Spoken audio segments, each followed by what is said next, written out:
Good morning and welcome to the National Transportation Safety Board. I'm Jennifer Homendy and I'm honored to serve as chairwoman of the NTSB. With me today are my board colleagues, Member Michael Graham, Member Tom Chapman, and Member Todd Inman. Today's meeting is open to the public in accordance with the Government in Sunshine Act. Before we get started, Chris Blumberg is going to provide a safety briefing. Chris.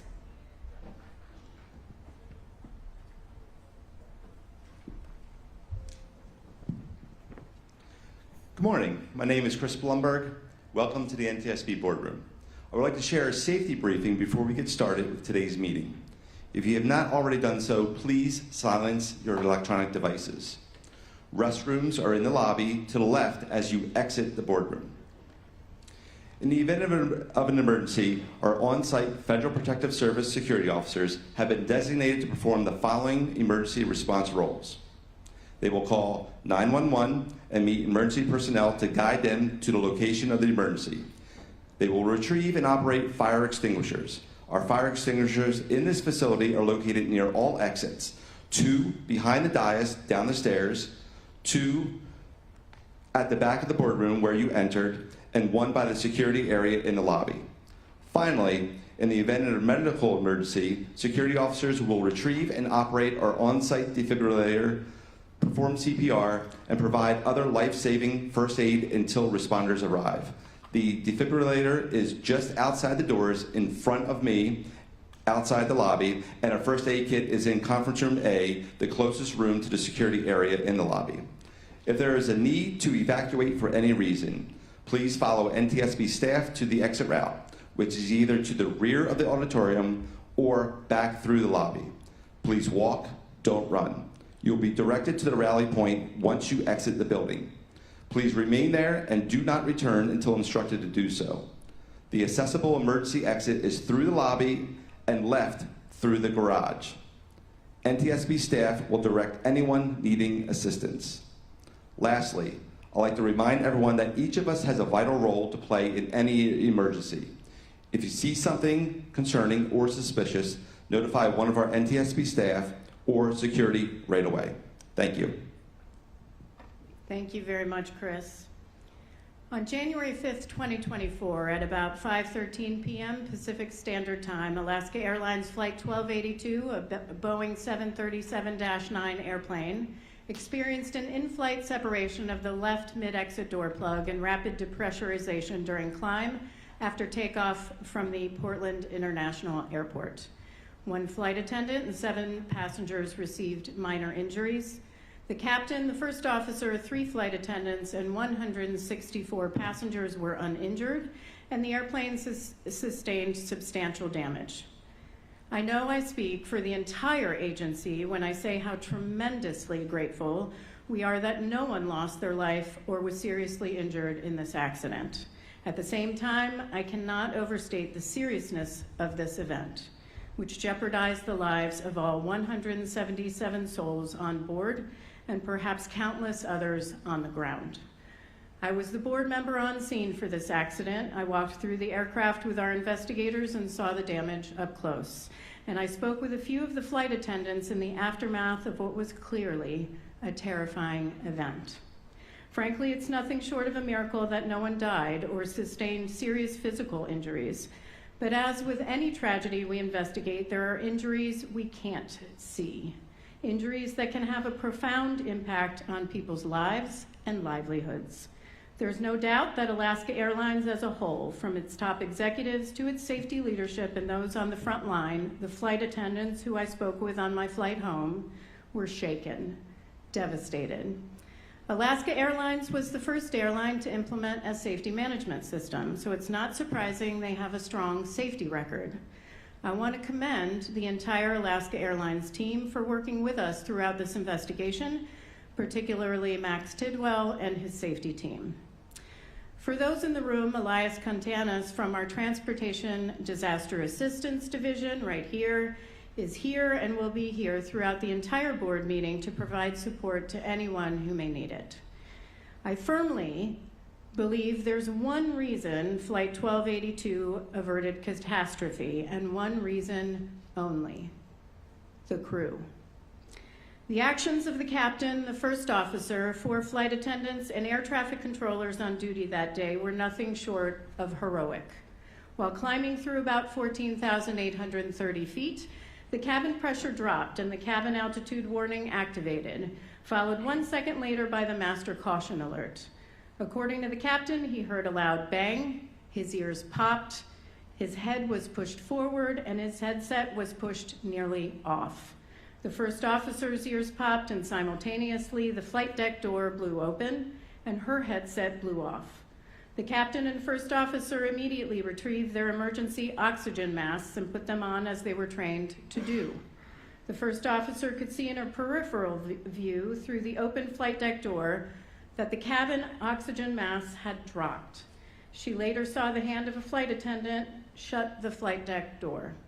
From that flight attendant, the flight door flung open and hit me, and hit the bathroom, and I flew.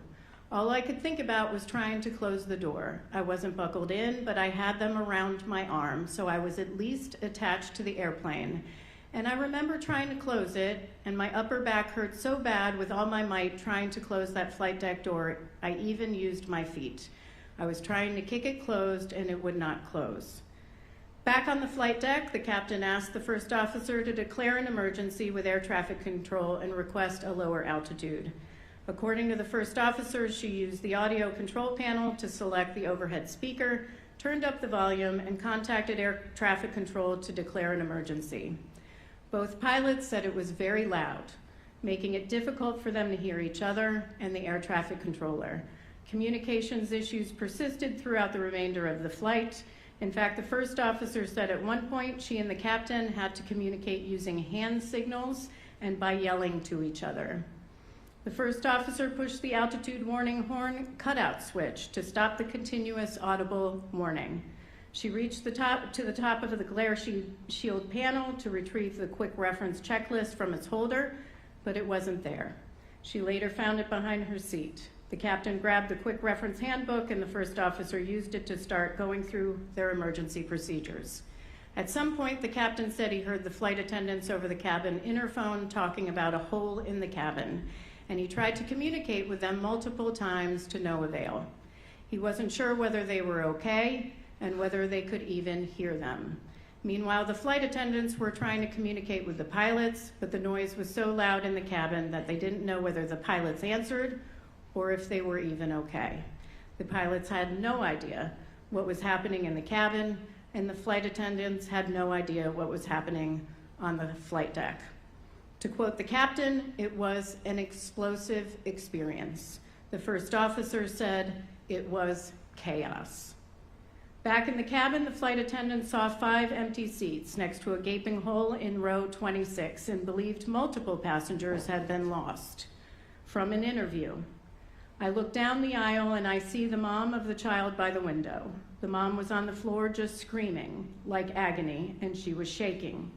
I was holding her. I said, "What's going on? What's happening?" And she just says, "I was holding my son, and I think my son blew out." That's when I lift up my head and I saw the hole and I just started shaking. It wasn't until the crew deplaned that they learned they didn't lose a single passenger, that all crew members were accounted for. Throughout this meeting, you'll hear more about what it was like on board Flight 1282 that day.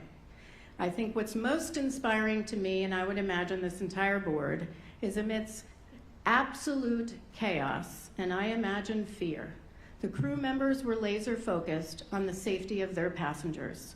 Using supplemental oxygen, the flight attendants ran up and down the aisle to check on passengers, never forgetting the most vulnerable on board, 3 lap children and 4 unaccompanied minors, one of whom was just 6 years old. He had turned 6 just about a week before, and it was his first time flying. I hope everyone in this room or watching online takes away a newfound appreciation and respect for the men and women who protect us in the air and on the ground. Above all, these highly trained professionals are there for our safety. Safety. That's the promise the Flight 1282 crew delivered on. Despite the harrowing circumstances, every single crew member performed their safety duties with the highest degree of professionalism and competence, remaining calm in the most turbulent of times. They are why all 177 souls on board Alaska Airlines Flight 1282 deplaned safely at the gate. And I want to take a moment on behalf of the entire agency to commend the entire crew. This doesn't just happen. Every single crew member we interviewed credited their training. We at the NTSB examine training in every accident we investigate, in every transportation mode. Why? Because it can and often does make the difference between life and death. When every second counts, as it did on Flight 1282, training to the point of muscle memory is paramount. In this case, the crew knew precisely what to do. They acted without hesitation, and it saved lives. And yet the crew shouldn't have had to be heroes, because this accident never should have happened. Since this accident occurred, there's been a lot of focus on human error, on the actions of one or two individual Boeing employees. Let me be clear. An accident like this does not happen because of an individual or even a group of individuals. Aviation is much more resilient than that. An accident like this only happens when there are multiple system failures. This is from the draft NTSB report we'll soon discuss. Within a robust system, the introduction of a single error is almost never the only cause of an accident. Rather, several barriers of defense must fail for the error to lead to an accident. Several barriers of defense must fail for the error to lead to an accident. The truth is, there was a long chain of events that led to the door plug departure. Problems were identified in numerous Boeing internal audits across production lines, employee speak-up reports, quality alerts, and regulatory compliance issues. In other words, the safety deficiencies that led to this accident should have been evident to Boeing and to the FAA. This time it was missing bolts securing the door plug, but the same safety deficiencies that led to this accident could just as easily have led to other manufacturing quality escapes and perhaps other accidents. Which leads me to the ultimate purpose of our investigation: to inform safety recommendations that, once implemented, will help Boeing close the systemic gaps that led to this accident, will help strengthen each barrier of defense against quality escapes, so that every airplane leaving a Boeing factory is safe to transport the most precious thing imaginable, human life. Our job is to make recommendations to prevent accidents like this from recurring. Following the accident, Boeing rolled out its safety and quality plan, which has the same goal. Will Boeing's plan, in fact, prevent accidents like this from reoccurring? Are there still gaps?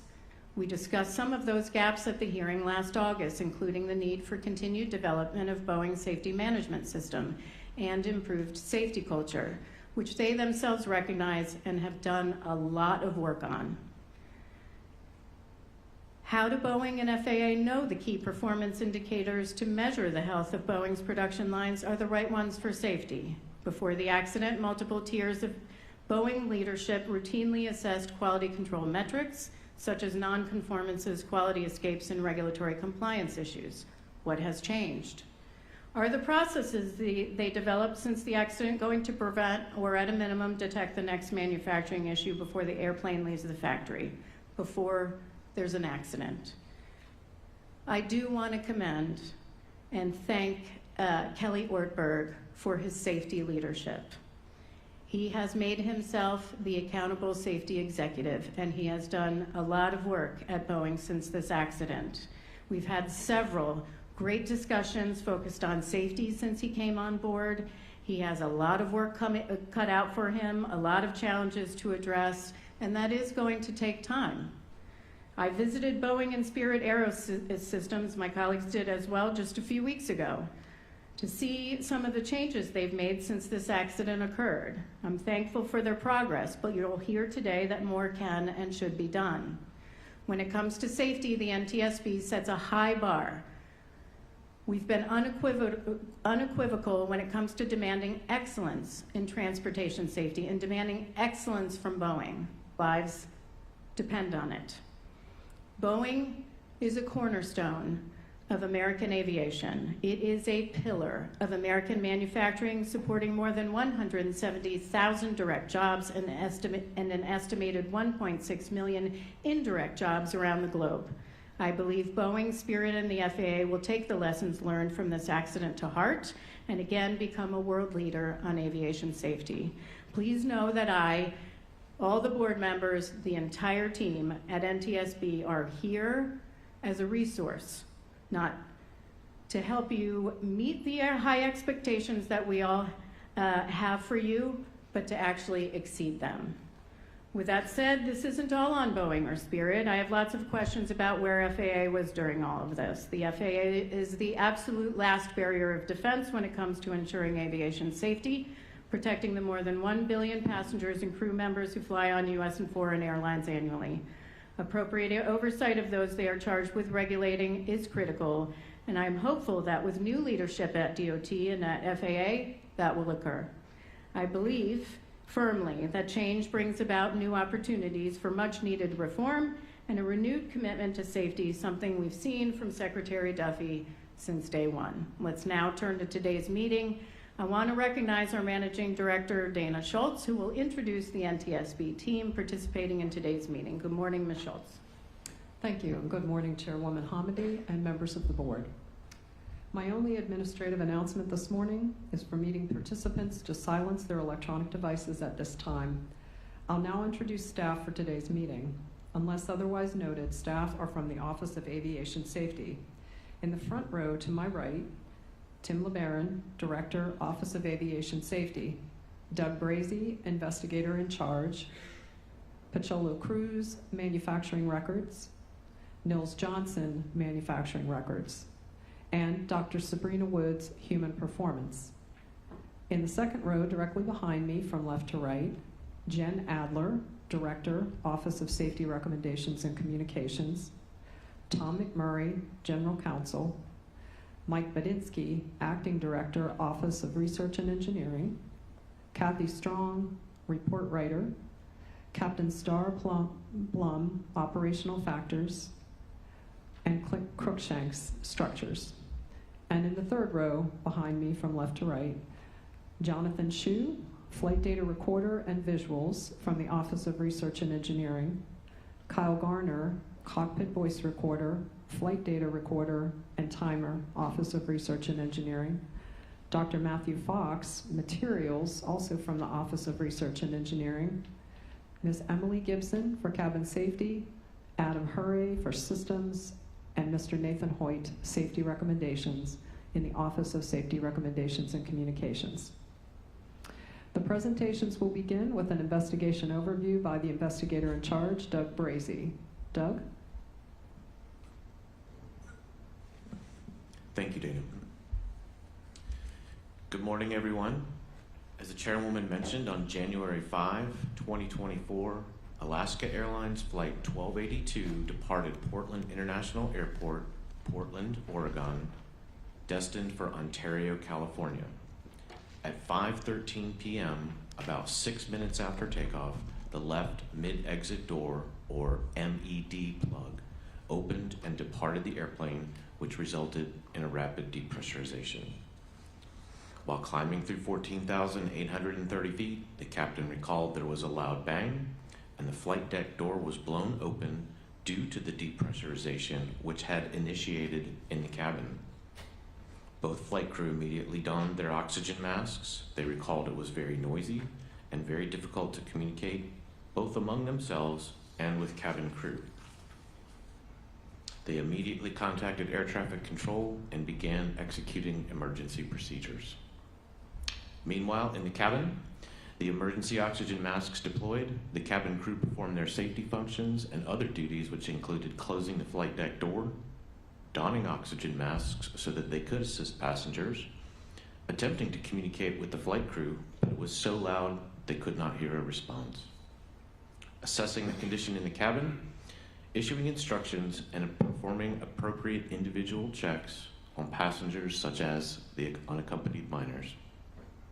They also prepared the cabin for the emergency landing. The airplane returned to Portland and landed safely about 14 minutes after the MED plug separated. The crew taxied to the gate where aircraft rescue and firefighting personnel and equipment were waiting.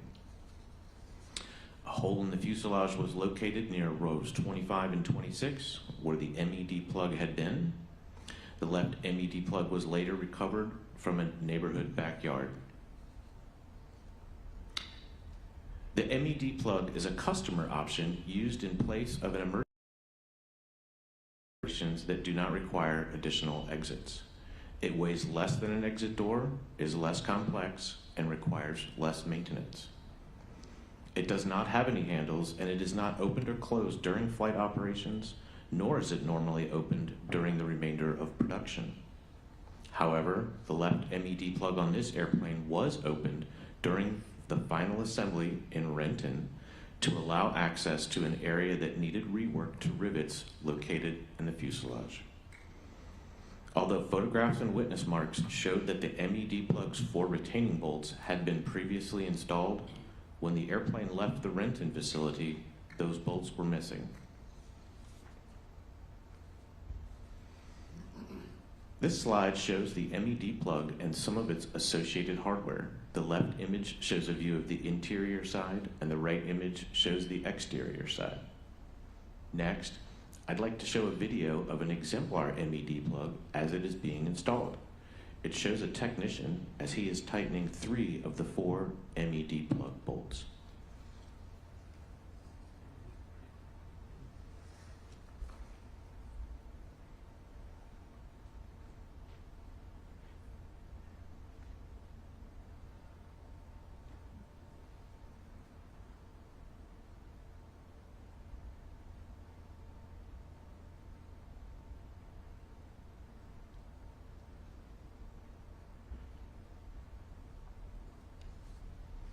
This next series of slides shows how the MED plug operates.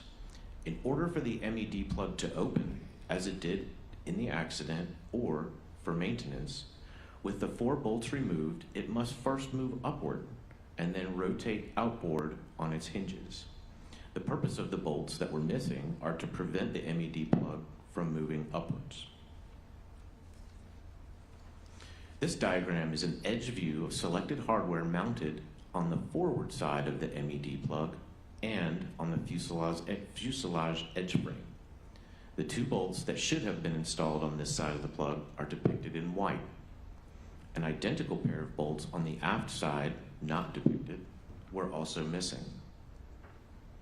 Stop fittings, when engaged, prevent the MED plug from moving outward. Each one has a part mounted on the MED plug and 1 part mounted on the fuselage frame. There are 6 stop fittings on each side of the plug. With the bolts out of place, the MED plug is free to shift upward. If it moves up far enough, the stop fittings disengage. With the stop fittings disengaged, the MED plug is free to rotate outboard on its hinges. Let's go through that sequence one more time. On the left side, the plug is in a closed position. In the center image, it has shifted upward. And in the right image, it has rotated outboard along its hinges. You will hear more information about the MED plug in Mr. Cruz's and Mr. Cruikshank's presentations. The investigation found that these items were not a factor in the accident. All crew members were current and qualified. There were no scheduled or unscheduled maintenance activities with regard to the MED plug since Alaska Airlines took delivery of the airplane. No issues were found with the pre-flight inspection walk-around procedures.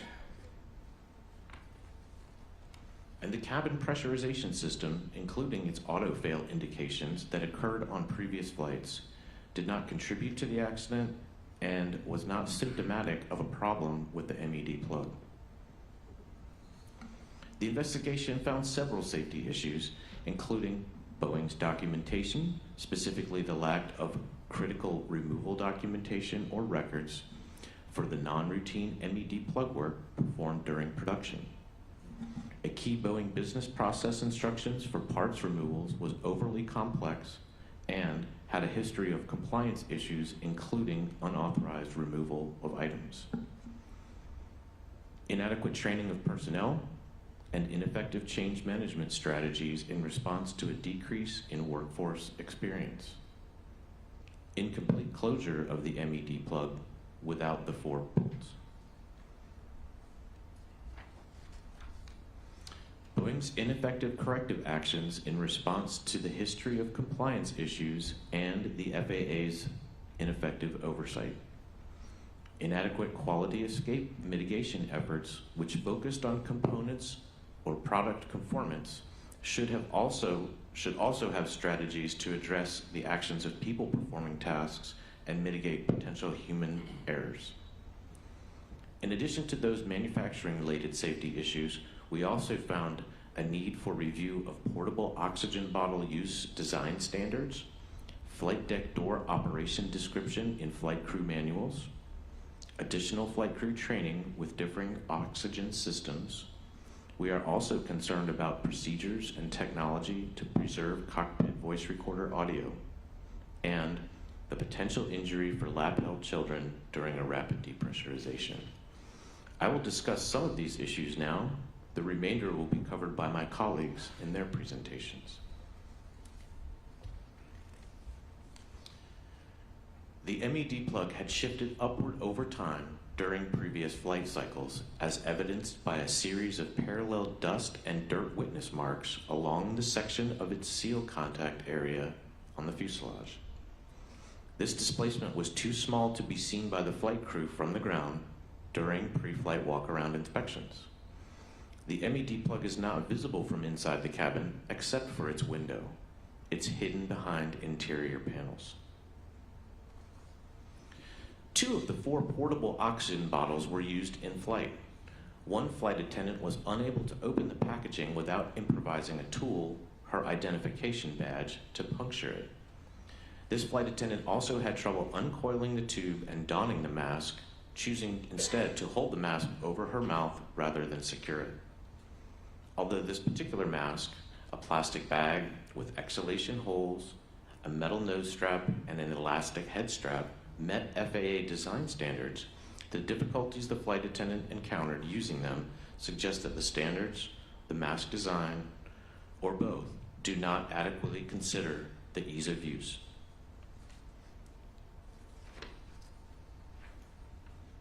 Flight attendant training exercises did not include opening a sealed mask packaging.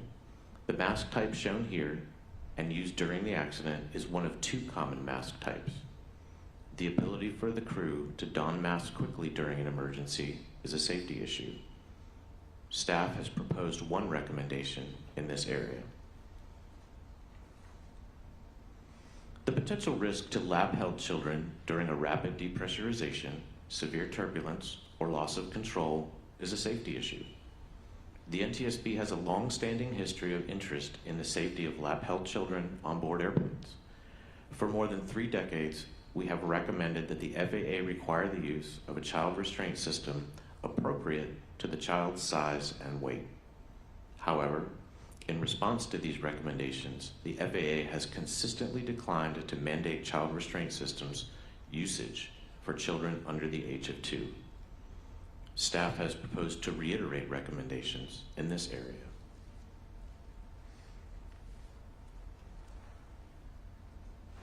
The accident airplane was equipped with a 2-hour cockpit voice recorder, or CVR.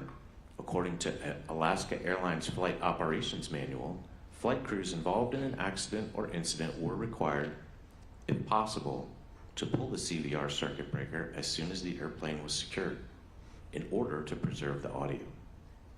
However, this procedure was not followed, and by the time maintenance personnel pulled the circuit breaker, the accident flight audio had already been overwritten. Additionally, had the airplane been equipped with a 25-hour cockpit voice recorder, something the NTSB has long recommended, the audio from the accident flight would have been retained. Staff has proposed recommendations in this area. Before I close, I'd like to acknowledge the NTSB staff who participated in the investigation.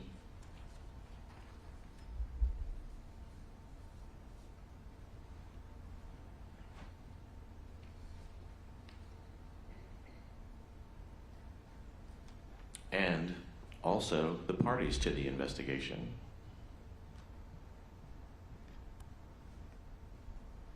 Additionally, numerous safety actions were taken after the accident, some of which we will discuss here today. Up next are presentations covering the issue areas of manufacturing records, human performance, structures, and operational factors. Madam Chairwoman, this concludes my presentation, and now we'll hear from Mr. Cruz about maintenance records. Mr. Cruz, if you can hold for a second. It is hot in here. We're going to be here for a while. So I do want to invite staff, if you want to take your jackets off. People are more interested in what you're saying than what you're wearing. So feel free, please be comfortable. It is hot. We will be here for a while, so feel free to do that, okay? Thank you. Good morning, Chairwoman Hamidi and members of the board. In staff's presentation, we've briefly discussed the 737 manufacturing process at Spirit Boeing Renton for the accident airplane line 8789. The issues that led to this accident and the FAA's surveillance of the Boeing production certificate. The manufacture of the Boeing 737 aircraft starts at Boeing supplier Spirit Aerosystems. Spirit Aerosystems is a major supplier of 737, 777, and 787 fuselages to the Boeing company. The company is headquartered in Wichita, Kansas, with facilities in the United States, United Kingdom, France, Malaysia, and Morocco. Spirit Aerosystems manufactures several other key components, including wing leading edges, pylons, nacelles, thrust reversers, and flight deck sections for various Boeing aircraft programs. The 737 airplane fuselages, once finished, are shipped to Boeing via rail to complete the final assembly of the airplane. As part of the 737-9 fuselage build process, edge frames, located by arrows in the photograph, are first attached to the fuselage to provide structure onto which the mid-exit door or MED plug is installed. The edge frame components are manufactured by a Spirit Aerosystems supplier, QuickTech. According to Spirit production documents, the edge frames for the left MED plug were installed on the accident fuselage on June 16th and completed on June 19th, 2023. No document discrepancies were reported on the installation or inspection of the edge frames. After the accident, and upon learning of workmanship issues on the fuselage edge frames for line 8789, Spirit Aerosystems started a review of the QuickTech's manufacturing process, including inspecting all edge frames currently in production and in stock. Further, the company completed inspections of all edge frames in the Spirit production system, including fuselage in the production line. No edge frames exhibited the conditions consistent with those reported by Boeing on the accident airplane. Spirit Aerosystems has design responsibility, which includes the build standard and engineering drawings for the MED plug. The accident airplane's left MED plug was manufactured and completed by Spirit Aerosystems Malaysia on March 24, 2023. The plug was then shipped to Spirit Aerosystems Wichita and received on May 10, 2023. Per Spirit Aerosystems production documents, the left MED plug was installed on the accident airplane on July 18th, inspected and completed on July 28th. A completed installation of the MED plug required the installation of the 4 bolts to prevent upward movement of the plug. Line 8789 departed Spirit Aerosystems via rail on August 20th, 2023.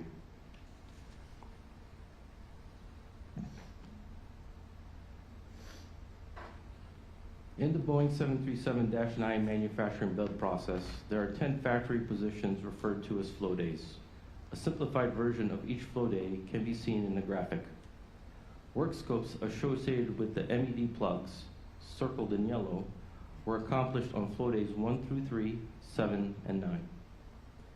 Boeing installation plans, or IPs, are installation instructions for the build of the airplane and have a baseline schedule in the manufacturing process.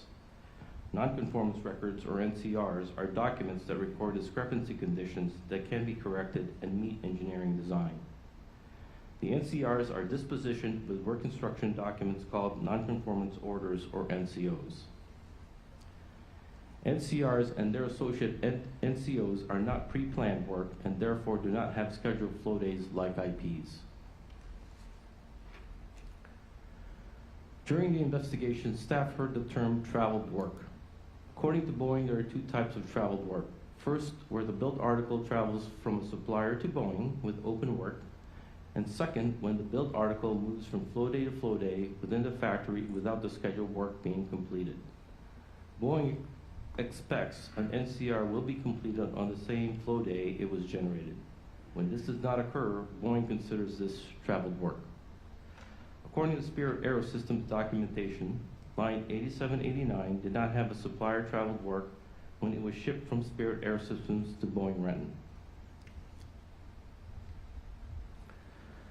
Line 8789 was received by Boeing Renton and entered the final assembly process on August 31st, 2023.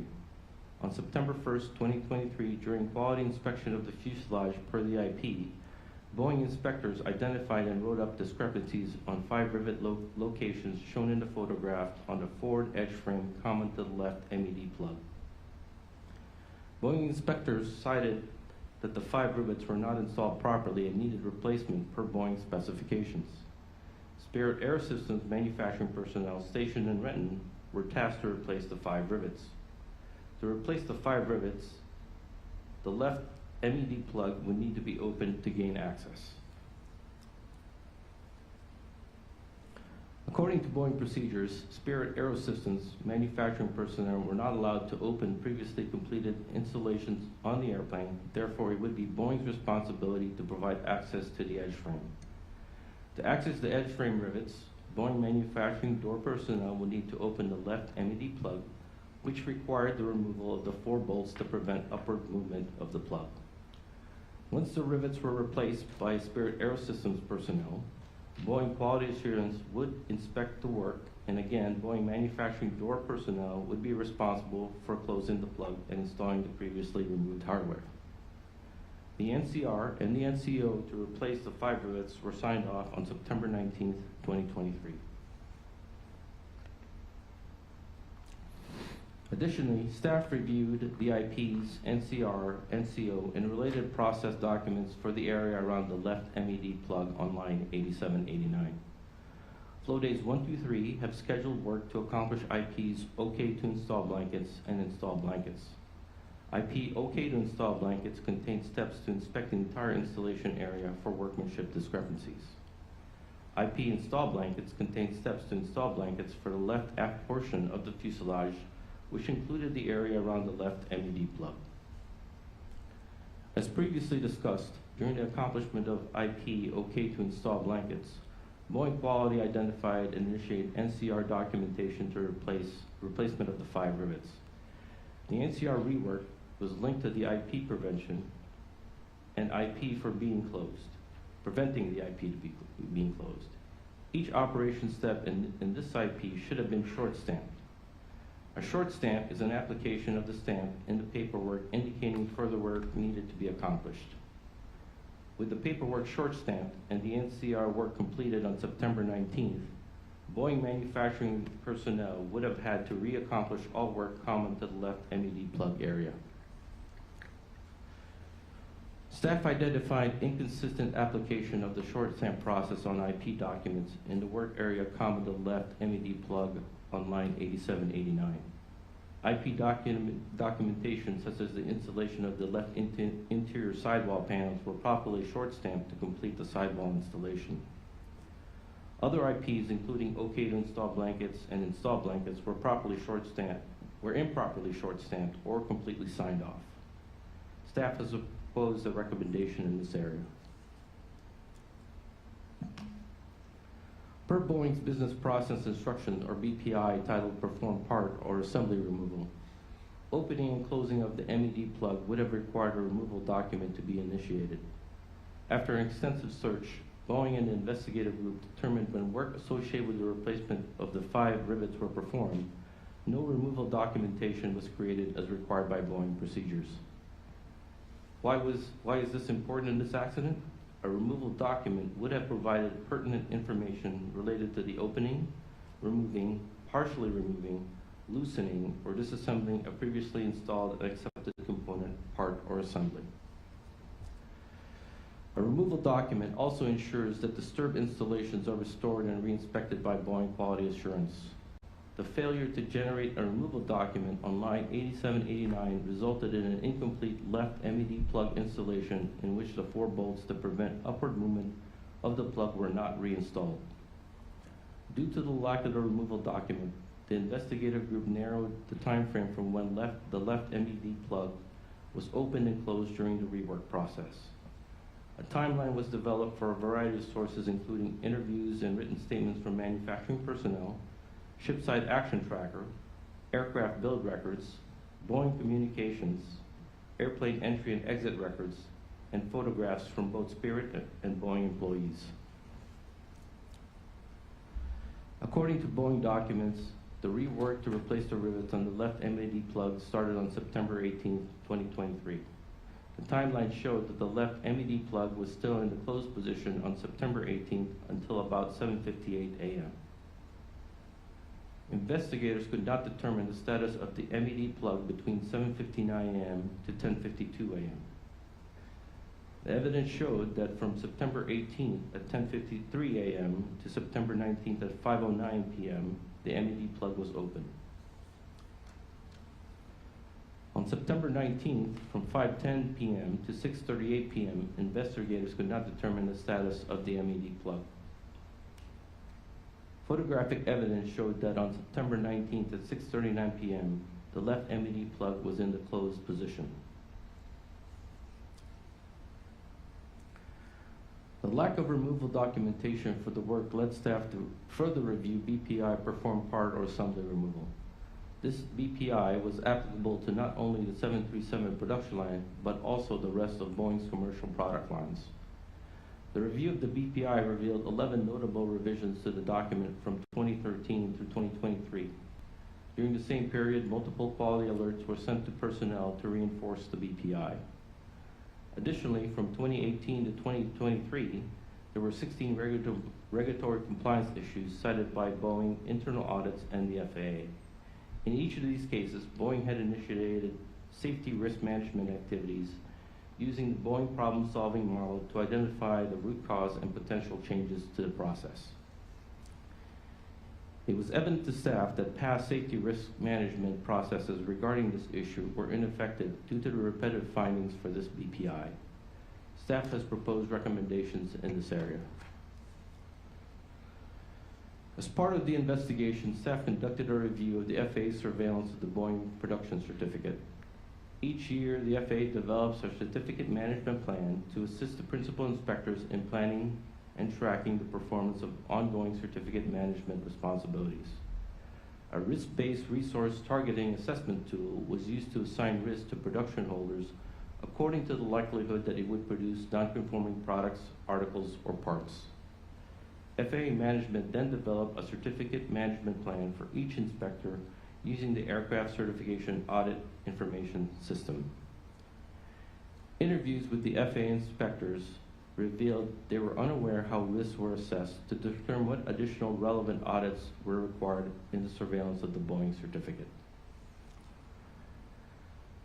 The FAA's compliance enforcement program allows production approval holders to self-disclose their violations, other safety discrepancies to the FAA, and to promptly take corrective actions to prevent future violations. Per the FAA Records Management Order, records of these safety discrepancies were destroyed at the earliest 5 years after closure. Staff determined there was a high probability that historic systemic noncompliance issues were not accounted for when developing the next fiscal year surveillance plan for the Boeing company and its suppliers. As previously discussed, repetitive systemic issues with BPI performed part or assembly removal have been ongoing since 2018 across all Boeing manufacturing lines. FAA's compliance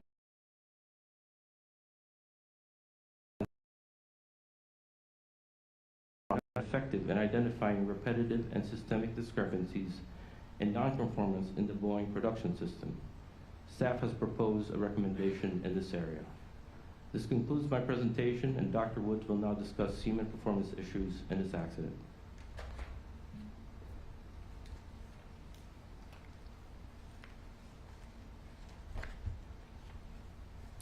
Good morning, Chairwoman Hamady and members of the board.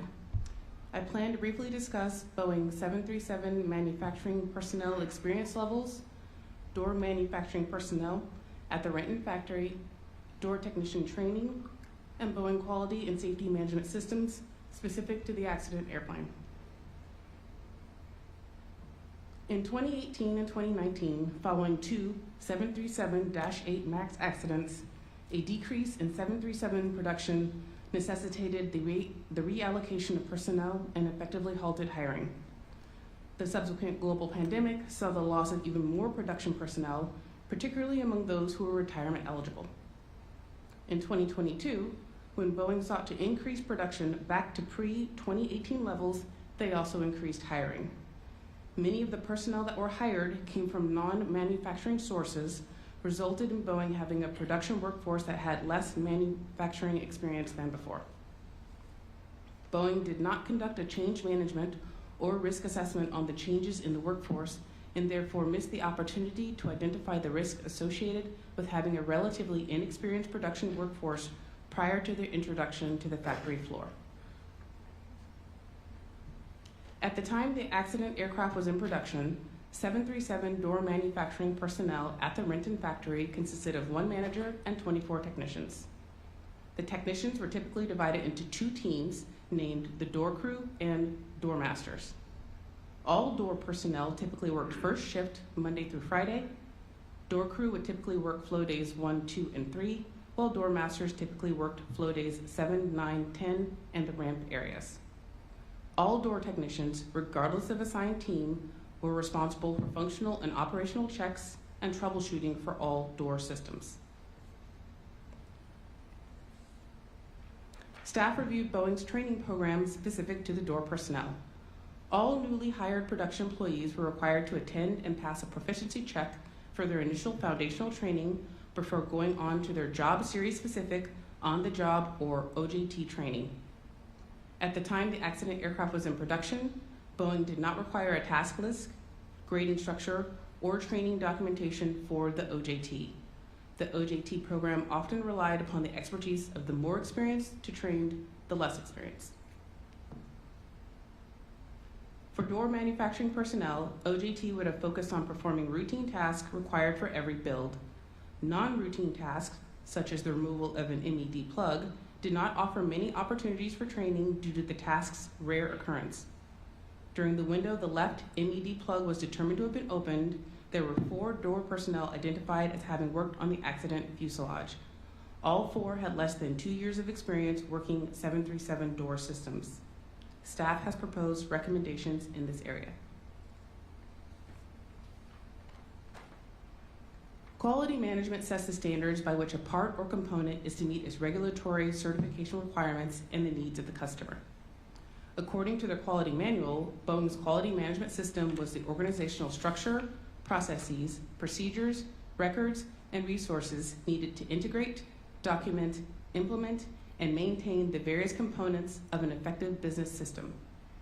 Boeing's production certificate contained their authorization to manufacture type certificated products and was audited in 2023 by the FAA. Boeing's QMS manual defined a quality escape as a product or article that did not conform to its approved design and had been released from the quality system.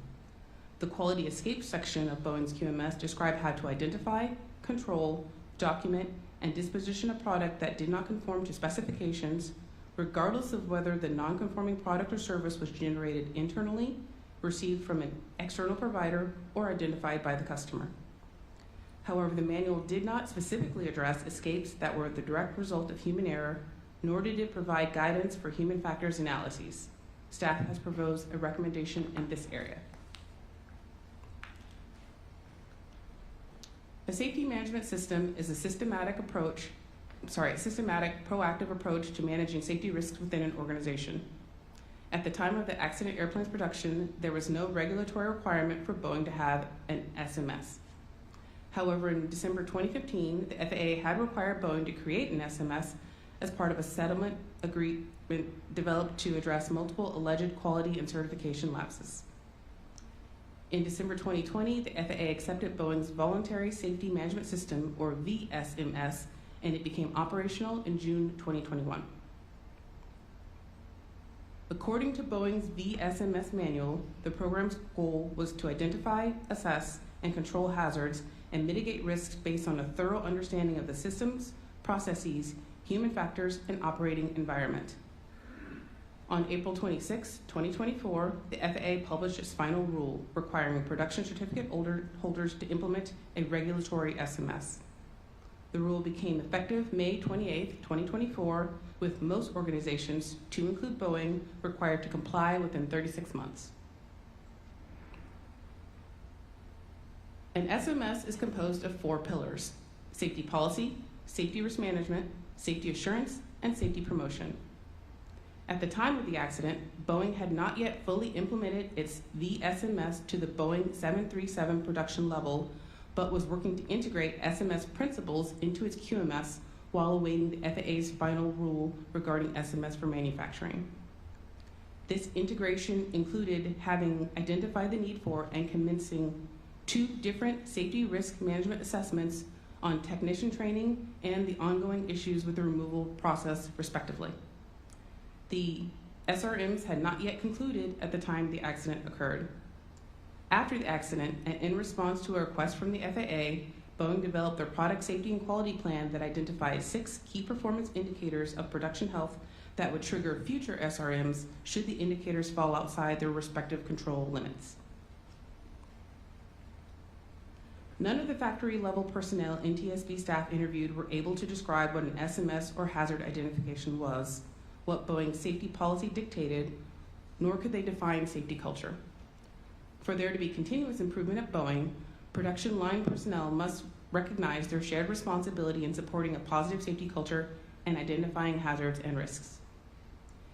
Feedback about safety culture elements was a mix of positive attributes, such as technicians saying they were comfortable taking issues to their managers and were never being pressured to do something they did not know how to do, and negative attributes, such as concerns over being labeled a troublemaker or being reprised against for bringing up problems. Most of the technicians had knowledge that various reporting platforms, such as the Speak Up program, existed, though few used them, preferring to talk to their immediate supervisor instead. Data was only collected from the individuals who were selected as possibly being able to contribute information specific to the accident investigation. The NTSB originally decided to initiate the development of a survey to perform a more robust safety culture assessment. However, 737 production was effectively halted due to a work stoppage in late September 2024. In December 2024, staff further determined that the results of any survey conducted at this point would not give an accurate depiction of the safety culture that existed in September 2023 when the accident airplane was being manufactured. The combination of this fact and due to the ongoing work stoppage, it was therefore decided against administering the survey. Although the NTSB was unable to methodically assess whether safety culture elements may have affected the production of the accident airplane's fuselage, the NTSB remains concerned about the impact affirming a positive safety culture has on identifying potential hazards and building effective risk mitigations at Boeing for the future. Therefore, staff has proposed a recommendation regarding this issue. This concludes my presentation, and now we will hear from Mr. Cruikshanks discussing structures.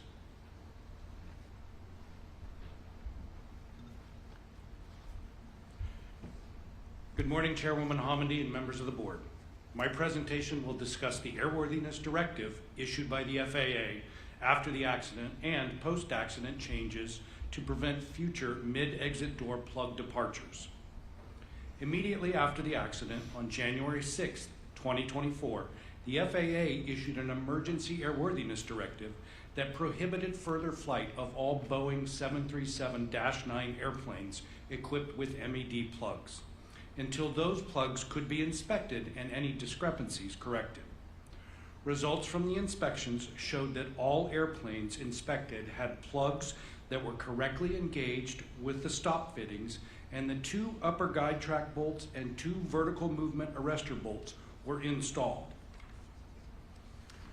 As a temporary solution for in-production airplanes, the FAA approved a multi-airplane non-conformance record on March 1st, 2024, to incorporate the AD inspection procedures on airplanes in the factory.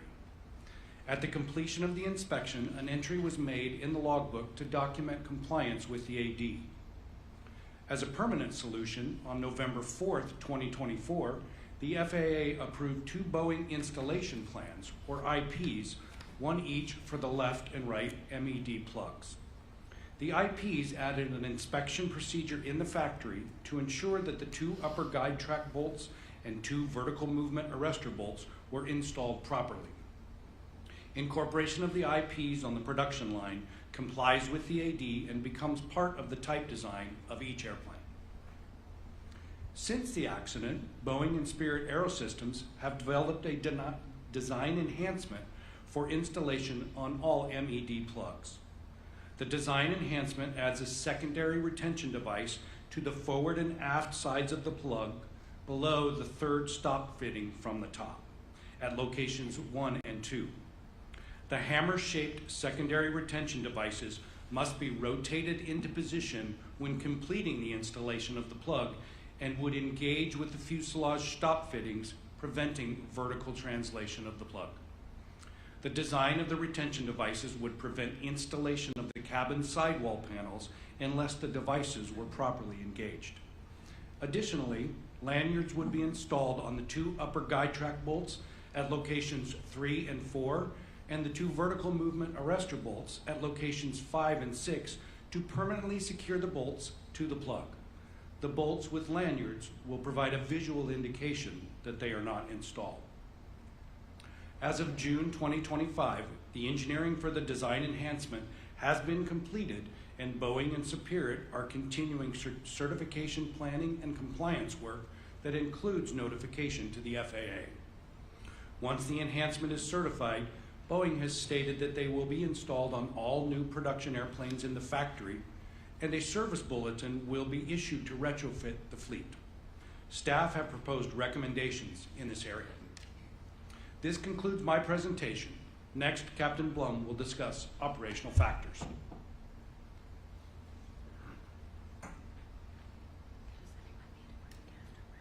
Good morning, Chairwoman Hamidi and members of the board.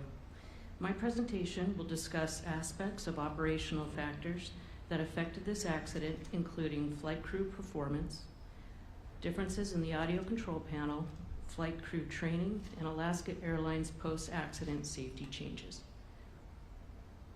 The crew verified the pressurization was normal while climbing through 10,000 feet. While passing through about 14,800 feet, the left MED plug departed the airplane and the cabin depressurized. The crew described it as an explosive and chaotic experience, stating it was very loud and difficult to hear each other or air traffic control, ATC. The crew promptly proceeded with the memory items on the cabin altitude warning or rapid depressurization checklist, which were donning their oxygen masks and establishing communications with air traffic control. They turned up the volume for the overhead cockpit speakers to hear each other and ATC. The first officer reached for the quick reference checklist, which was not in its holder, so the captain placed the quick reference handbook on the glare shield panel for the first officer, who continued the checklist. The captain began a descent while the first officer ran the checklist and communicated with ATC. The crew heard the interphone chime, and the captain tried to communicate via the cabin interphone with the flight attendants. He reported hearing the flight attendants talking about a hole in the cabin. He attempted to communicate multiple times, but was unsure if they could hear him. One of the flight attendants reported he heard a pilot state the flight was returning to Portland. Around 10,000 feet, the crew took off their oxygen masks and put their headsets back on. They reported a squeal in their headsets, making it impossible to communicate to each other or ATC. The crew took off their headsets and redonned the oxygen masks throughout the approach and landing.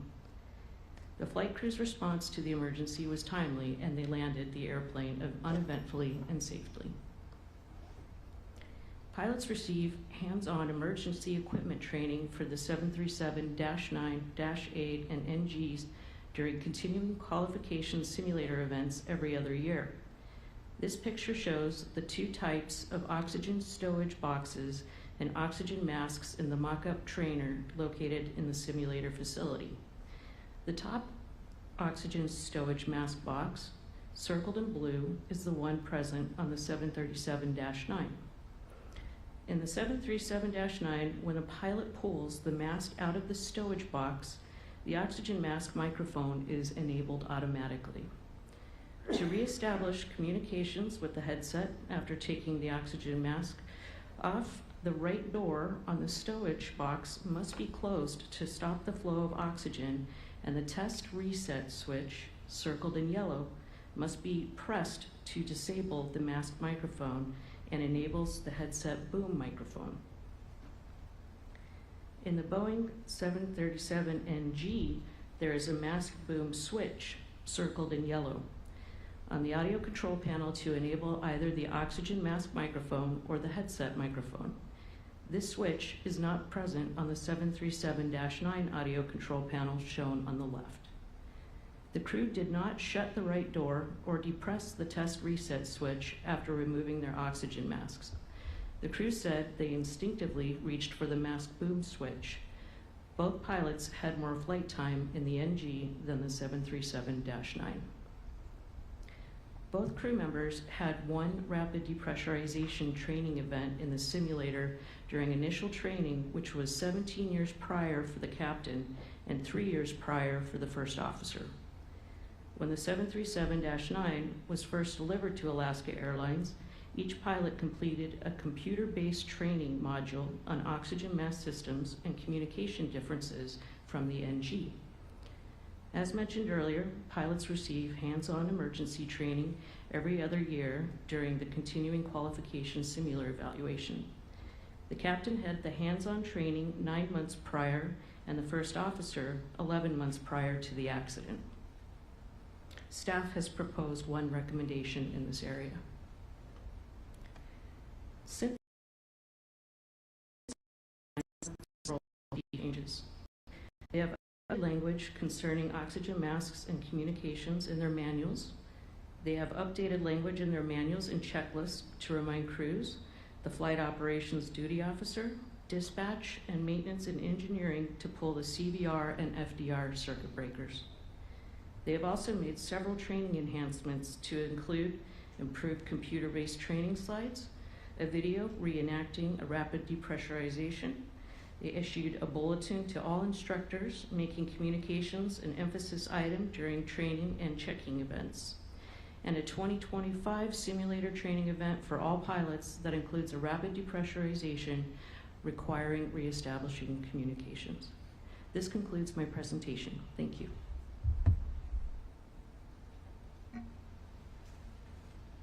All right. You're good? Madam Chairwoman, that concludes staff's presentations, and we are now ready to answer your questions. Thank you. Thank you so much, Mr. Brazy, Mr. Cruz, Dr. Woods, Mr. Cruikshanks, and Captain Blum, certainly for those excellent presentations, and thank you to the entire staff for your work. We are going to turn to board member questions. Before I do that, after this first round of questions, we're going to take a brief break. We'll come back for the other rounds of questions. Just for the audience, at some point later, we'll have just to set expectations, we will have a lunch break if we continue, and then we'll have more breaks as needed. Staff should feel free to text if you need a break that is not already anticipated. All right, starting with board member questions focused on the major safety issues we identified in this investigation. In the first round, we'll discuss structures to include the mid-exit door plug, not the design enhancement. We're going to talk about that under safety changes. But we'll talk about structures, including the mid-exit door plug. We'll talk about cabin pressure controller and the flight deck door. With that, I'm going to start with Member Graham. Thank you, Chair. I want to commend the staff for the great work on the investigation and the draft report. Let's start with the movement of the plug prior to the accident flight. Can you explain how the team determined how much the plug was moving and everything it used to determine that it was moving? Mr. Fox will answer that question. Yeah, we did made a careful assessment as we were examining the components. Initially on the airplane itself, we were looking at the stop fittings and looking at damage patterns on those stop fittings that indicated that the plug had moved upward and was translating outboard.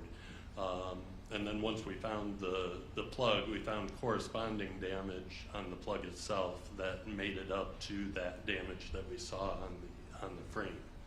So that told us how the plug was moving up and moving outboard. And then we also, as we were examining the plug, we found there's some indications of linear features. Yeah, if we can pull up the backup slide, the earlier one. Yeah, the first one. That's the one. So at the top end of the plug, where the seal contacts the plug, you can see those multiple lines of that going across the surface there. That's an indication that the plug was moving up over time.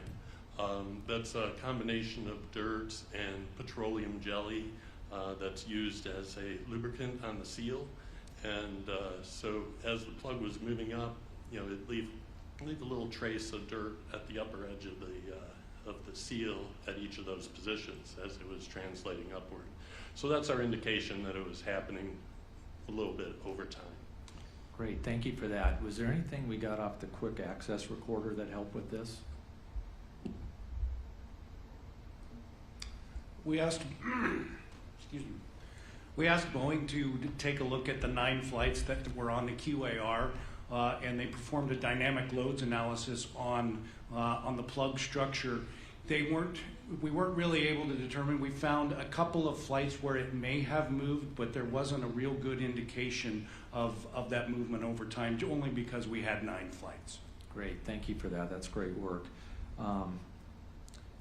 Let's talk about the bolts on the plug.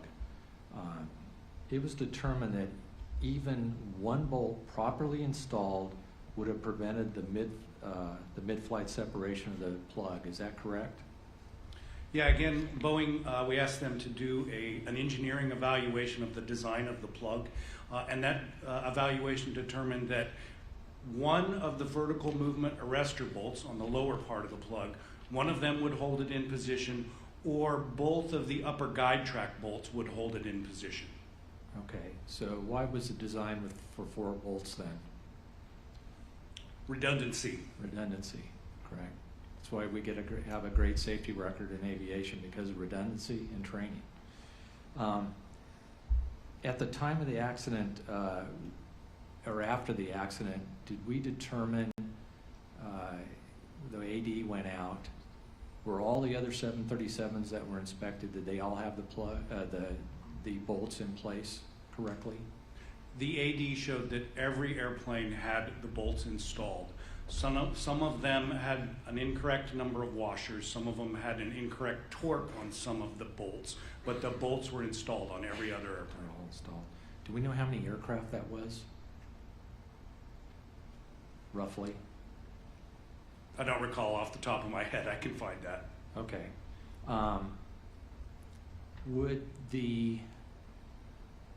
Since this was delivered without the bolts, according to what the team has presented here, at what point would Alaska Airlines have determined that the bolts were missing?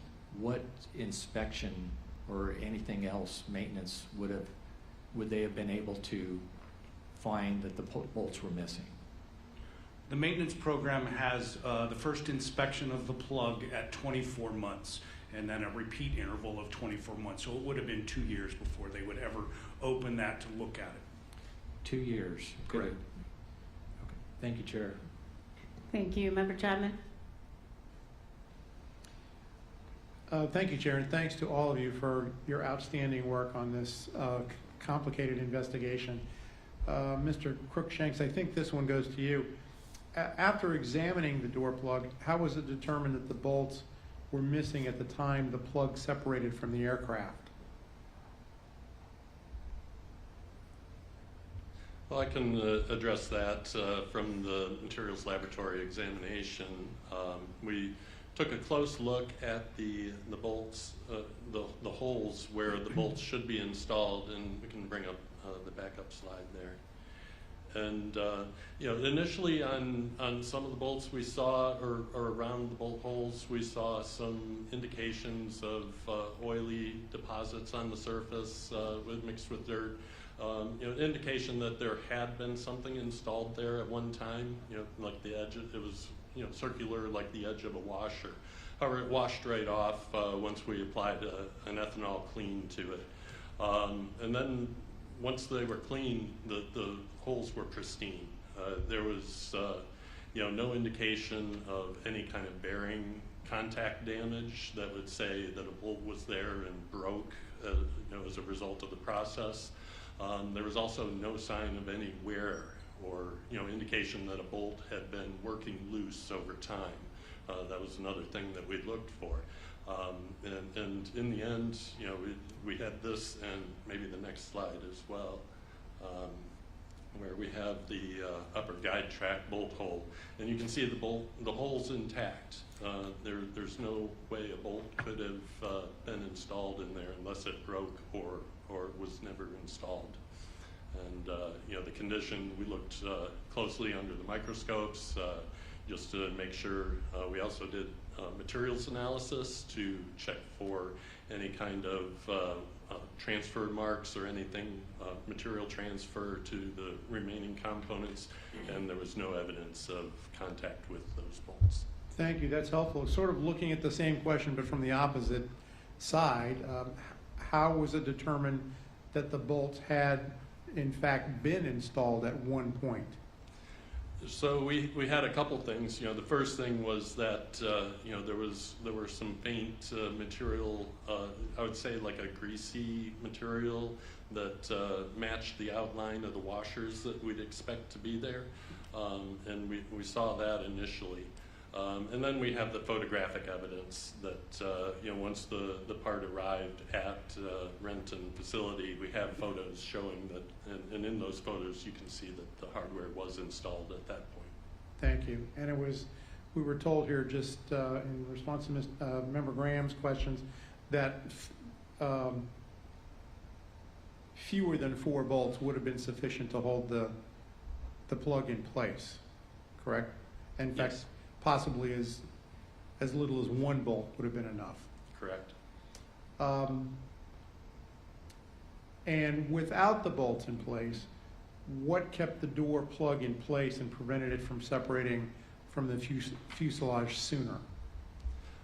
Maybe I'll let Mr. Crookshanks talk about that. So the plug was engaged with 12 stop fittings around the periphery. And while the airplane was pressurized, it was being pushed out against those stop fittings. So it wasn't able to move it when it was pressurized. For the parts of the flight that were unpressurized, it was simply the friction between the stop pads and the stop fittings.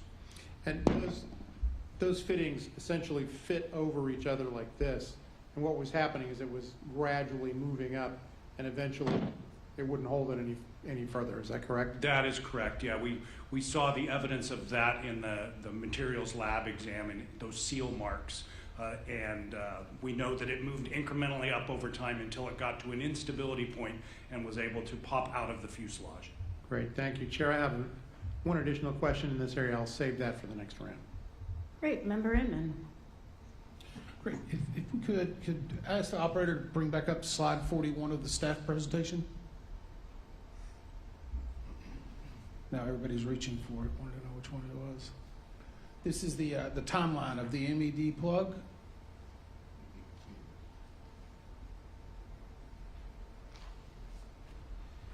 And I'm curious because we saw this just a little bit after our staff meetings. On the final slide, it looks like the text there says, "All done. Train your team to do these small installs." what was that correspondence and what was it about? Brendan, that correspondence was between the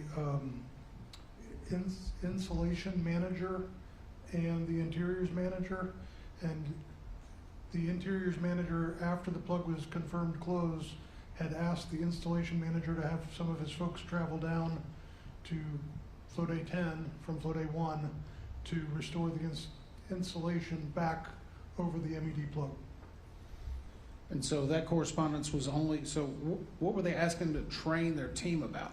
Installing just a few pieces of insulation rather than pulling people off of flow day 1 who were installing insulation throughout the entire airplane. They didn't want to have those people stop to walk down to flow day 10 to put three or four pieces of insulation in place. He was just saying, train your people to do it, so I don't have to interrupt my folks.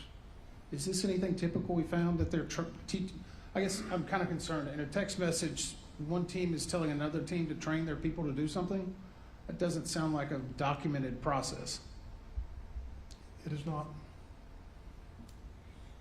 Okay, thanks. I'm going to go on to just about door plugs in general, and I know we touched on this a little bit during the hearing.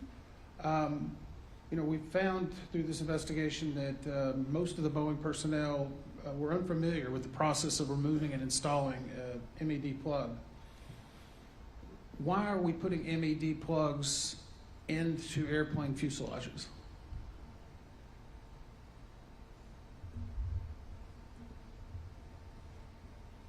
They're a alternate method to close a hole that would have been occupied by an emergency exit for seating configurations that don't require that emergency exit.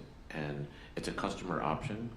They are less complex, they weigh less, and they require less maintenance. So, but why is the hole in the fuselage to begin with then?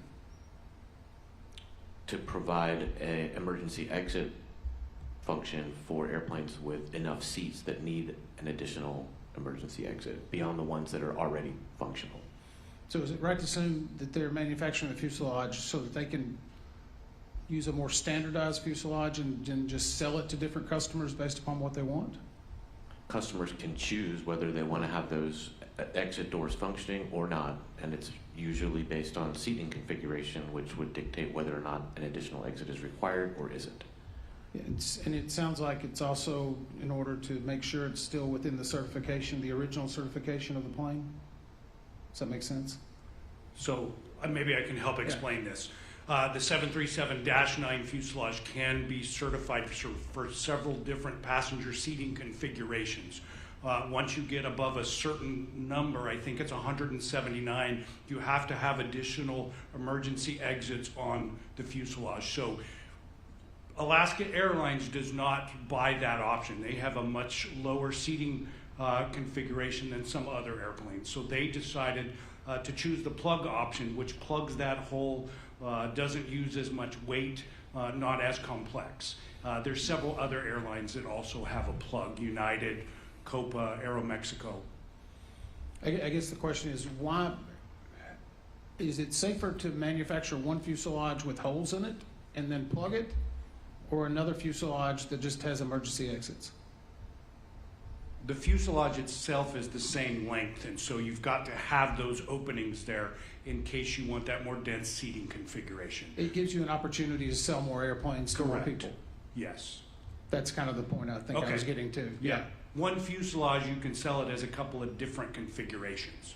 In every different configuration you put in, you can inject additional risk into the manufacturing process.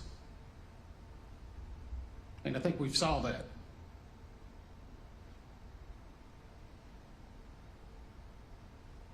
I don't know that we have an exact answer to that question. It's okay, though. You don't have to. I think I'm out of time for this round. Thank you. Mr. Cruikshanks, the investigation found the airplane had experienced how many flights at the time of the accident where you determined where the door plug was expelled? The aircraft had accrued 154 flights when the door plug popped out. Okay, thank you. Mr. Fox, you talked about your analysis, but not a lot of people in the public have visibility to equipment and what we do in the lab. So I was hoping you could take a little bit of time to talk about your very in-depth process. I think there is often afterwards a expectation that you'll know in 5 minutes whether there were bolts there or not, but it is a very meticulous process, and I want to make sure people appreciate that. So if you could really talk about the expertise of our Office of Research and Engineering, what you have in the lab, along with, I can't leave out Mr. Cruikshanks and Leonie here, who isn't with us today. She's out of, not in DC today.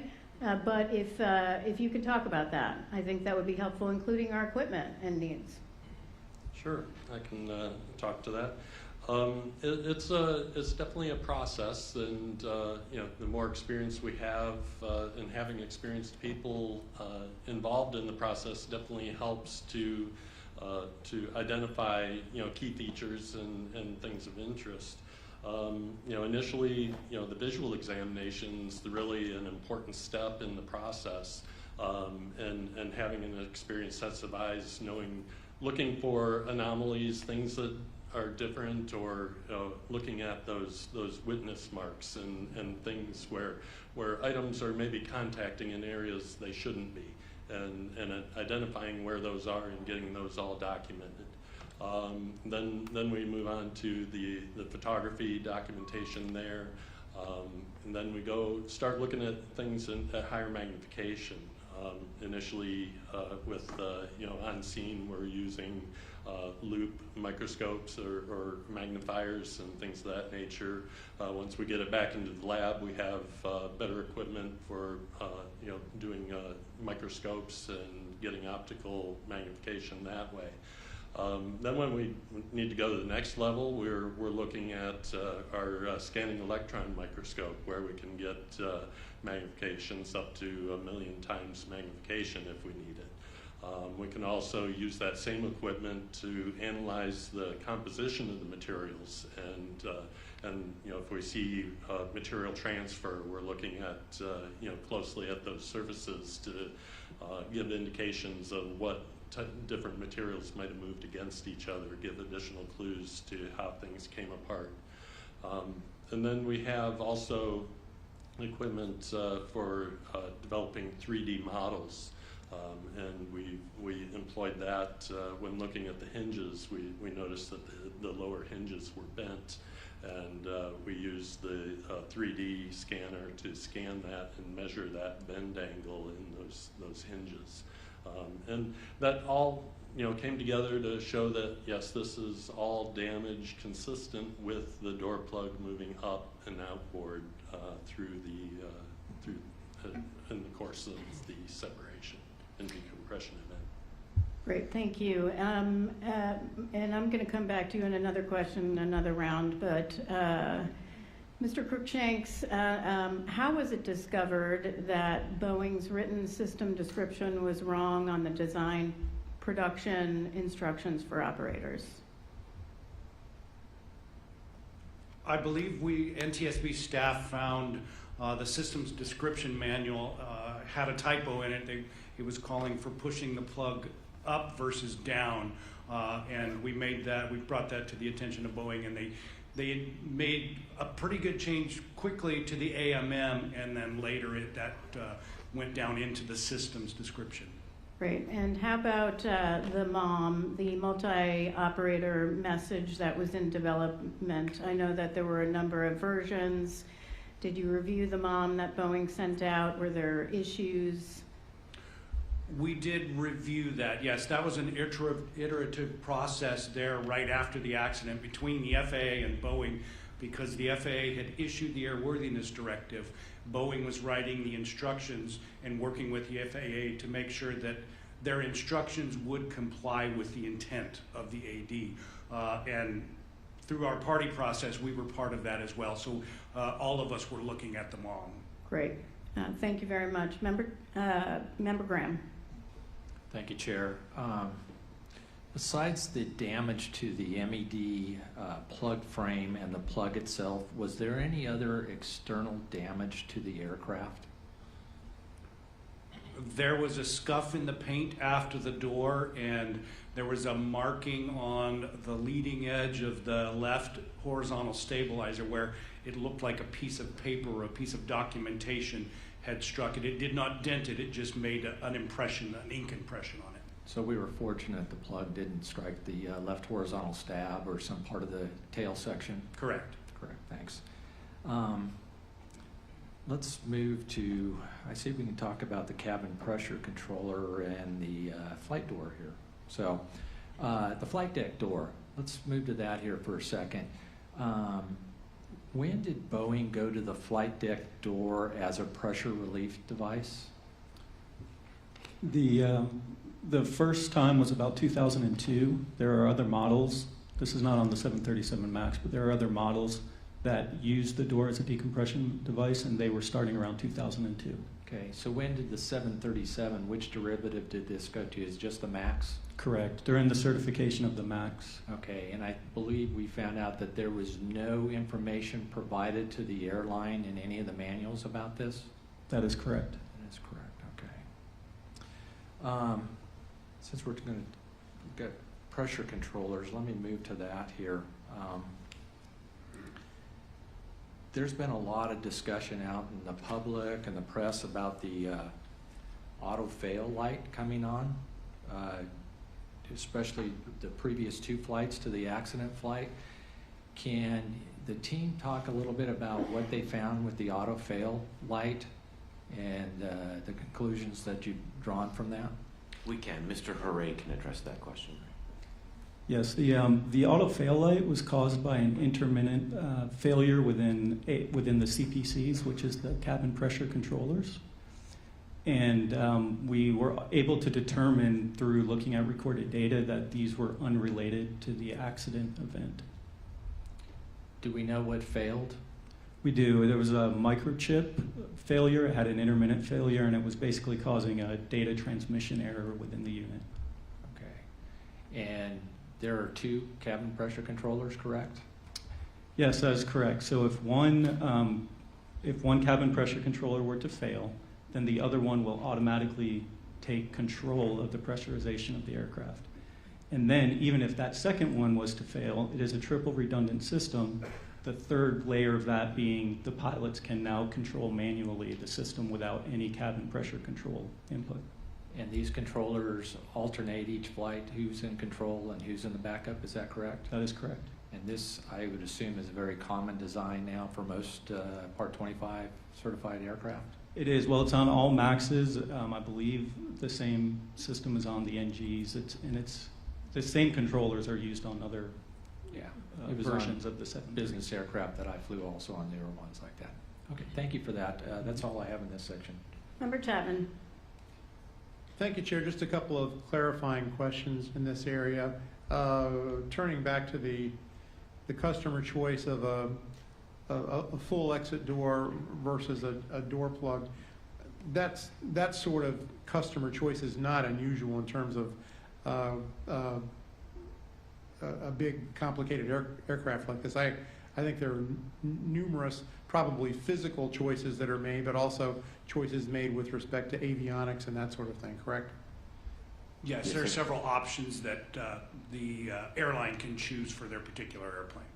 And with aircraft, as with a family automobile, it's common, I'm certain, for a standardized frame, essentially, to be capable of being modified for various configurations, and that's what we're looking at here. We have a hole in the standardized fuselage that is closed in a couple of different ways depending on what the customer choice is.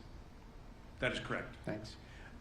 This question, I think, is a little unfair, probably beyond the scope of the investigation, but if there happens to be an answer, it would be helpful. This has to do with the flight deck door, using it as a pressure relief mechanism. I believe you indicated that was around 2002 that was introduced in Boeing. That's correct on the first Boeing aircraft, but the 737 was during certification of the MAX. Okay, so this would have been in the wake, this would have been subsequent to the September 11th attacks. And of course, we devoted a lot of resources into hardening the cockpit doors after those attacks. Am I correct in assuming that that would have been coordinated in some fashion with TSA or DHS to ensure that they essentially had signed off on that sort of a design? That's correct. The doors meet all of the current security standards that are required by the Okay. door. Great, that's helpful. Chair, that's all I have in this area. Thank you. Member Inman. So in our original discussion, we talked about 10 team members on the door team and then a door team leader, I believe. And in the interviews and transcripts we have, specifically, I think it was said that the other 14 door team members, that they had one person that was the most knowledgeable and relied on them to provide direction for door plugs. But none of them have ever opened an MED plug. Is that accurate? So the one gentleman who had acknowledged that he'd opened an MED plug multiple times was on vacation, and I think literally out of the country at the time this plug was open. Every other person we interviewed and or got a written statement from denied having any knowledge of previous or how, knowing how to open it or any previous training on how to open the MED plug. So I think we outlined, was there 20 people on the door teams? 24 total. 24 people on the door teams, and one person who's out of the country on vacation is the only one that's ever opened one? That's what we were told, correct. Okay. I'll go on to the CPCs for a moment. I think Member Grant brought up a good question about the faults that had occurred. And I think it was, and as I understand it, this is an asynchronous chip that is installed, that basically there were 10 failures in the past, or that we had noted on typical sequences that had occurred where the auto fail light had illuminated. Is that right? Yes, that's correct. There was a specific signature in the fault codes that we were looking for in the memory of the cabin pressure controller, and we found that on 10 other units. And so in the footnote, it was kind of interesting because it was buried into a footnote, but we found that on those 10, but that was out of 585 CPCs that had been repaired within 2 years? Yeah, I think it was within 3 years, which I think worked out to be about 200 a year. But to put that in context, there's over 10,000 of those units that are in service. So in that sense, it's a fairly small percentage. But it's still 580 or 500 over 3 years that are needing to be repaired. Is that I know it's not within the scope of the investigation, but is that systemic for, I know it's a small percentage, but it seems like anyone that would fail would be a problem. So, I mean, components fail, right? And that's part of it. And so what we look for is a system that can accept a failure of a unit. And in this case, because it is a triple redundant system, we can accept failures of one component of a CPC. It can fail, the other one automatically takes control. And there's no issue to the crew. It's honestly probably more of a maintenance concern than it is of a safety concern. But in this case, the maintenance had not been able to be done for that aircraft in question? No, the maintenance was done, and in fact, every time there was a auto-fail light, the system had taken off with the system being operational. You cannot take off if the system is not operational. You would have to MEL that system. MEL being? You would defer it per the minimum equipment list, which is what MEL stands for. And so if the CPC fails and is not activating, it can't take off? Actually, you can. The FAA will allow it to take off with one CPC that's not working, because you can place it, you can defer it per the aircraft's minimum equipment list. But with both failing, you could not take off? I'm not sure. I'd have to look. I mean, you can still control the pressurization system because you can do it manually. I don't know if the FAA allows you to do that, though. Okay, that's all I have in this round. Thank you very much. After the accident, there were a lot of questions about work performed at Spirit on the airplane related to the installation of the Wi-Fi system. Was the door plug open during that type of work? While the airplane was at AAR,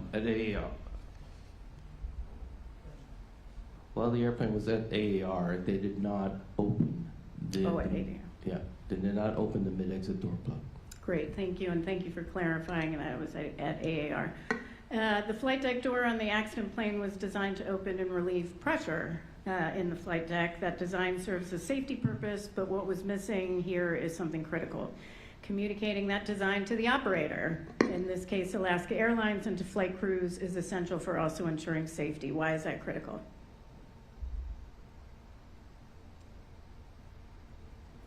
It's critical because pilots should know the systems of their airplane and what to expect. Yeah, and Alaska Airlines did confirm to us that they were unaware. Were the flight crews aware? No, they were not. That's important Yes, it is. for both cabin crew and the flight deck crew.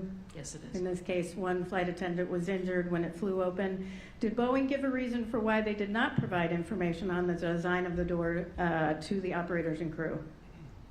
In a response, they said that the FCOM was based on the 737NG, and when they created the MAX FCOM, they neglected to add the new procedure, or the system function. The crew procedures remained the same, but they did not update the system description. Right, and they also cited at one point security reasons, and then we had or at least I had a conversation with TSA that was not confirmed by TSA. This is not the first time Boeing has made design changes without ensuring the operator and flight crews fully understand those changes, to evaluating potential flight crew responses in the design certification process and evaluating what could happen if a door blows open and putting in place measures to mitigate any potential hazards.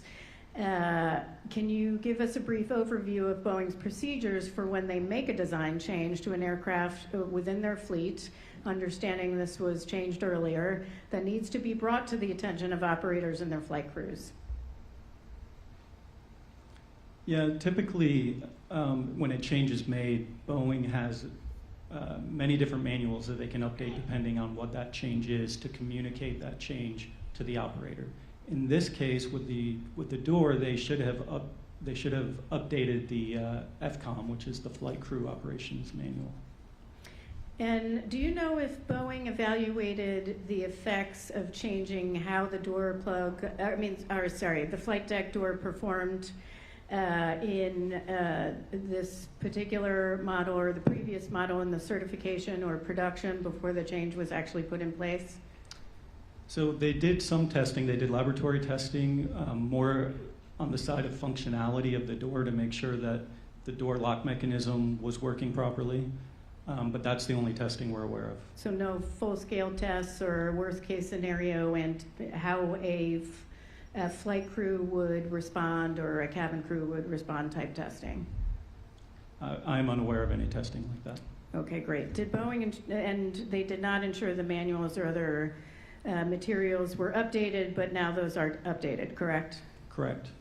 Okay, and one last question for Mr. Fox. On June 18th, an article ran on NTSB's intranet, which I thought was excellent, Colleen, entitled Under the Hood Series, How Do We Find Things?, which states, every successful search begins with coordination, bringing together the right data, tools, and experts to act quickly while the trail is still fresh. I do want to thank Colleen for her work in writing the article and her work and the help from the Office of Research and Engineering. Not a lot of people understand how we find things very quickly. I will tell you, being the person who was at the press conference, when I announced what neighborhood it might be in, I feared for that neighborhood and the onslaught of people that would be in it looking for the door plug. But Mr. Fox, can you talk about how we go about calculating, modeling, and using data to narrow the search zone. I think that's not something a lot of people understand, and it is a lot of work. I will put in a plug for Bob's class one more time, who we visited while we were on scene, and Bob has since retired. That was the Catlin Gable School. But if you can talk about how we do that. Sure. It can be a complex process that is a multidisciplinary effort from engineers, meteorologists, drone pilots, and search teams throughout the process. When something happens in the air, parts can be scattered across miles, and so we need to be able to focus our search and identify areas where items of interest are most likely to be found. So we start with a ballistics analysis, calculation that includes factors such as altitude, airspeed, an incline angle relative to the initial separation, and then to understand the trajectory of those parts as they fall. We're looking at factors such as mass and shape of the part that can affect that trajectory. We get meteorologists involved. They're looking at the winds aloft and giving us that data because those will affect how those parts fall, especially aerodynamic parts that are lighter weight. The wind can carry those. And then in this case, the MAD plug, it has a relatively large surface to volume ratio, so that also gets affected by the winds aloft. Once we do those calculations, it kind of gives us a probability plot of where to focus our search. And then we can get drone pilots involved. We have a drone program. We have 10 pilots that are trained in addition to their normal jobs. They're also out searching overhead, visual scans, and they also can do infrared imaging, which, as parts heat up in the sun, the infrared imaging can help spotlight those parts as in the search. And then eventually we got to get boots on the ground, eyes, in the field, looking for those parts and gathering them up. So we do, have search parties and search patterns that we go with there. And then, of course, the public, they're key, often finding those key parts. It might be months later that a farmer finds something in their field, as they're, harvesting. So we definitely, especially when things are landing in populated areas, we definitely encourage the public to let us know if they find something. They may have found that key part, and in this case, the MAD plug. Before we even finished all the refined calculations, we had a call. Thank you very much. I will also say thank you to the public on behalf of all of us. After accidents, we often have public participation in helping us, which is why we often ask for people to send in things to witness@ntsb.gov, and just really thank them for their efforts because they are a key partner in our investigations as well. Member Graham, do you have additional questions here? Member Chapman, Member Inman. Okay, we're going to move on to the second round, but before we do that, we're going to take a 10-minute break. We'll come back at 11:25 and begin our second round of questions that are going to focus on manufacturing, human performance, including training and SMS and QMS, and we're going to talk about FAA oversight of Boeing and related safety actions and needs. Thank you.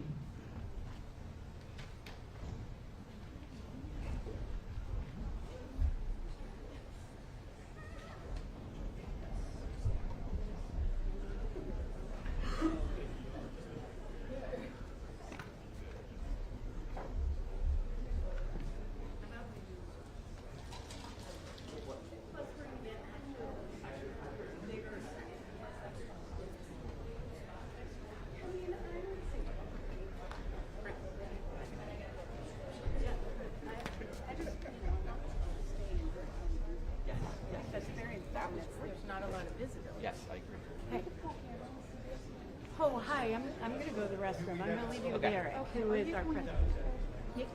Go for it. What can I do? Yeah.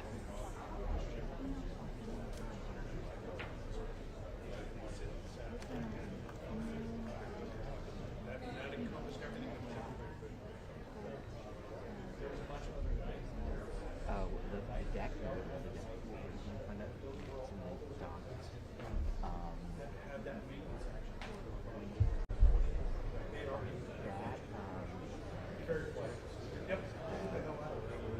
Send me the pages.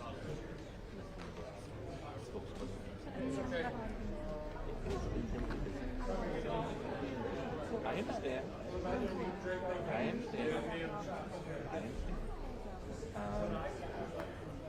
Yeah, I'll forward that to, I'll have you go back to that.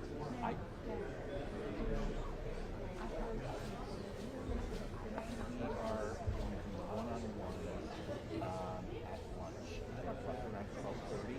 I don't know, was there a full gag or was it a full gag? Now, I'm going to have to find out from Costello if they want to do a one-on-one with the person. CBS has their own camera here. So I'm going to find out that.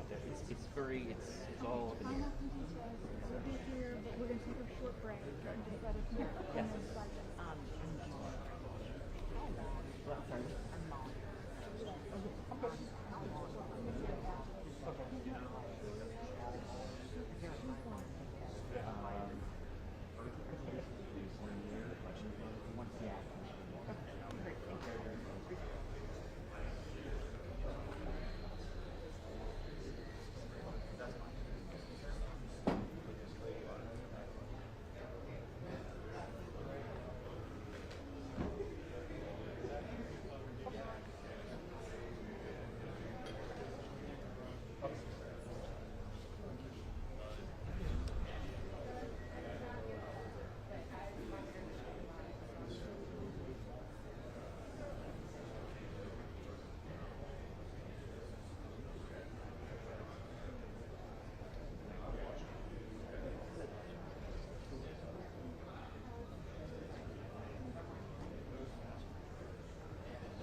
All right, see you in a few.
All right, we're going to reconvene and begin the second round of questions, and we're going to cover in this section.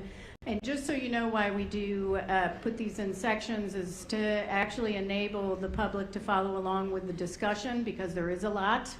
When we do an investigation, and we want to make sure that the public can follow along in certain sections. So this second round will cover manufacturing, human performance, FAA oversight of Boeing, and related safety actions and needs, which will include discussion of the design enhancement to the mid-exit door plug. We're going to start with Member Graham. Thank you, Chair. I'd like the team to explain a little bit the structure of how the FAA Certificate Management Office conducts oversight of Boeing, as in things like where are they located, what does their oversight entail, and how many inspectors were assigned to Renton at the time of the accident?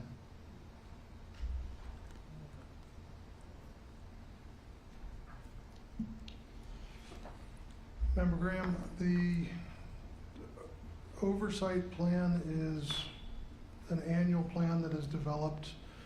There's a risk assessment that is done on the certificate holder, or the production certificate holder. For Boeing, that is always going to be a one high, and the reason it's always going to be a one high is because they produce greater than 100 aircraft a year. So I don't foresee ever there being a scenario where Boeing doesn't produce at least that. So because of that, that requires a minimum of 18 audits be performed on site per year, and that's not limited to any one facility, that's in general. The FAA does far more than that, quite frankly. They do in pretty close in the 50s is what we saw for the 2024 calendar year when we asked during interviews. In addition to that, every 2 years they do a certificate audit, so they look at the basis for the certificate, for the production certificate, in addition to the 18 that they perform, a minimum of 18 they perform annually. The one thing I will say is there is not clear definition based on our interviews that there's a defined work scope. In other words, they kind of get to figure it out as they go and look at what they want to look at, as opposed to, let's say, an air carrier where they have very prescriptive inspections that must be performed that cover the entire certificate. So we did not see that in the production side. Okay. So just to add to that too, you asked about the number of inspectors. Yes. Prior to the accident, there were 34. 11 of them were aviation safety engineers, and 23 of them were aviation safety inspectors. Those numbers, do we know what they were like pre-2018? Were there more inspectors or less? Do we know? We do not know. I don't know. Okay. I see that in fiscal year 2023, there were 76 audits, I believe, is what I read in the report. And there was a comprehensive audit in June of 2023 of the Boeing's quality management system. Is that correct? Yes. And I think that's the every 24-month one, correct, that you were talking about? That is correct. Okay. And I was looking at this, and it says the audit includes examining Boeing's QMS for compliance with all 15 elements required by law, including supplier control, manufacturing process control, inspection and testing, and control of quality records. Is that correct? I can say that staff did not see evidence of all elements being covered during the interview process. In other words, they couldn't define for us when they were going to look at any one of those elements in a given year. Okay. Do we know what the results of those audits were? Were there non-compliances? I do not know. Okay. I think I read, looking at through the docket, that there were 68 alleged non-compliances in that 2023 audit. And one of them was FAA identified training deficiencies as an area of concern, particularly with workers not knowing how to find the manufacturing documents needed to complete certain tasks. Did the FAA identify a lack of on-the-job training as one of these deficiencies? I do not believe the FAA narrowed it down to that specific source. I think it was considered as training as being more holistic. Great, thank you. See, my time's up. Thanks. Thank you, Member Chapman. Thank you, Chair. Dr. Woods, I think this is a question for you, but certainly I'll welcome input from anyone who'd care to weigh in. The draft report we're considering today includes a recommendation which would call on Boeing to develop a process that, and I'm essentially quoting here, identify escapes that result from human error, assess those escapes using a system specifically designed to identify factors that contribute to such errors, and implement effective mitigation strategies. You might recall that after reviewing an earlier draft, I expressed some concern that such a process might simply be layered on the existing and relatively complicated procedures that are already in place.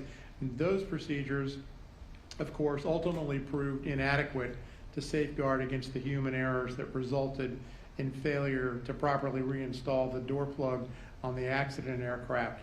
In response to my concerns, you helpfully explained that the process envisioned by this recommendation is seen as something of a bridge between the current state of affairs at Boeing and full implementation of Boeing's relatively immature safety management system. Would you please talk about the relationship as you see it between Boeing's existing quality management and safety management systems and how they would relate to the proposed new system to identify escapes that result from human error? Absolutely. So first we need to define what a QMS is, a quality management system, and that is ensuring that the thing that you are producing meets its certification and design standards set by the regulator, and that it also meets essentially what the customer wants. A safety management system is the function under which the hazards in completing that QMS work are identified and risk mitigation process is in effect. What we see with Boeing is that the QMS has been around for a long time. That is well established and that is very robust. However, on the safety risk management and the safety management system side, where that hazard identification has, as you pointed out, it's still a very immature product. And while we were there, we found that even within the upper tiers of Boeing, it was still very siloed. They were their own individual categories. In order for it to be an effective system, they have to be bridged. That should be a symbiotic relationship with, again, quality, ensuring that the quality, the consistency, the certification standards are being met, and the safety management system is in effect with everybody down to the production level being able to identify the hazards that are going on from day to day while creating and meeting essentially design certification standards. As they continue on their implementation process, there has to be greater understanding throughout all the levels of Boeing, and at the time of the investigation, we just weren't seeing that. Therefore, staff has made recommendations in that area. And do we feel confident that this new system that we're recommending, this sort of bridge system, that it won't detrimentally increase the level of procedural complexity? No, not necessarily. I mean, the process in and of themselves are fairly straightforward and can be simplified. I think that right now there might be a lack of understanding in how to capture those processes and how to implement them and how to train and inform your people as to what they are. So for that, absolutely, there could be some growing pains that needs to be worked through, and that definitely helps with, for instance, oversight to come in and do that course correction when it's needed. But the processes behind safety management systems are actually fairly simple, to the point where even a one-person operator Part 91 operation can have an SMS of 1. It's designed for that. Thank you. Boeing's safety management system, I believe, correct me if I'm wrong, implementation began in 2021. Is that right? They went operational in 2021. Operational in 2021. And so at the time this aircraft was manufactured in September of 2023, the SMS at Boeing had been in operation about 2 years. Correct. And that's why we feel that it, at least, certainly at that point in time, and maybe still, a relatively immature safety management system, particularly for such a large organization. Correct, and it's not just because only 2 years had lapsed. It's also because there was still they were still waiting on the guidance from the regulator as to what is this SMS supposed to look like, under what am I going to be, what are the standards I'm going to have to adhere to. That did not come into effect again until April of 2024, where they then had that guidance. Great, thank you, Chair. Appreciate it. Thank you. Member Inman. I think, just to clarify, at certain points in our report, it talks about a VSMS, voluntary. What's the difference in a VSMS and an SMS system? An SMS system is regulatory. Oversight is provided by the FAA. For instance, in our air carrier Part 121, their SMSs are regulatory. They are mandated to have one, and the system is constantly checked. A voluntary SMS has all the same components, has a lot of the same structure as an SMS. However, the company or organization who has chosen to accept does not regulatory have to do so. But how did this come about for their voluntary safety management system that we were discussing? Was it from a 2015 settlement with the regulator? So in 2015, there was a settlement that mandated that Boeing create an SMS system. However, again, there is no function for a regulatory SMS system. At that time, Boeing started their journey. Much later, in the AXA Act after 2020, then it was, the rule actually went to the FAA mandating the fact that they had to develop a mandatory SMS rule for Part 21 production and some others to fall under. Okay, and I guess I'm going back to, in 2015, 10 years ago, this was an issue. Obviously enough to where there was a settlement agreement between the FAA and Boeing. But it was still in its infancy 8 years later? Yes. How long does it take to grow up? Well, sometimes I think history forgets itself because, for instance, with commercial aviation, the Part 121, they went through these same growing pains in developing SMS. It wasn't something that was developed overnight. There were a lot of systems of trial and error to put what they felt they needed in place. The reason is because it didn't exist before that. So they had to make the determinations. They had to get the regulators' help. There was, again, a lot of trial and error to determine what this should look like. How do we do hazard identification? How do we build risk mitigation? How do we even do quality assurance and determine what it is we need to check after the fact? When it came time to look at the production side of things, there was a lot of things that they adopted from the Part 121 SMS structure in terms of, for instance, the 4 pillars, kind of the framework of what it should look like. But hazard identification is a very different environment to which those two, commercial aviation and production, work in. That had not been provided to them. So they also had to grow up systems of trials and errors to determine what does this look like? What should we be looking for? How do we conduct risk assessment? Also with very different people than you might find in a commercial aviation environment.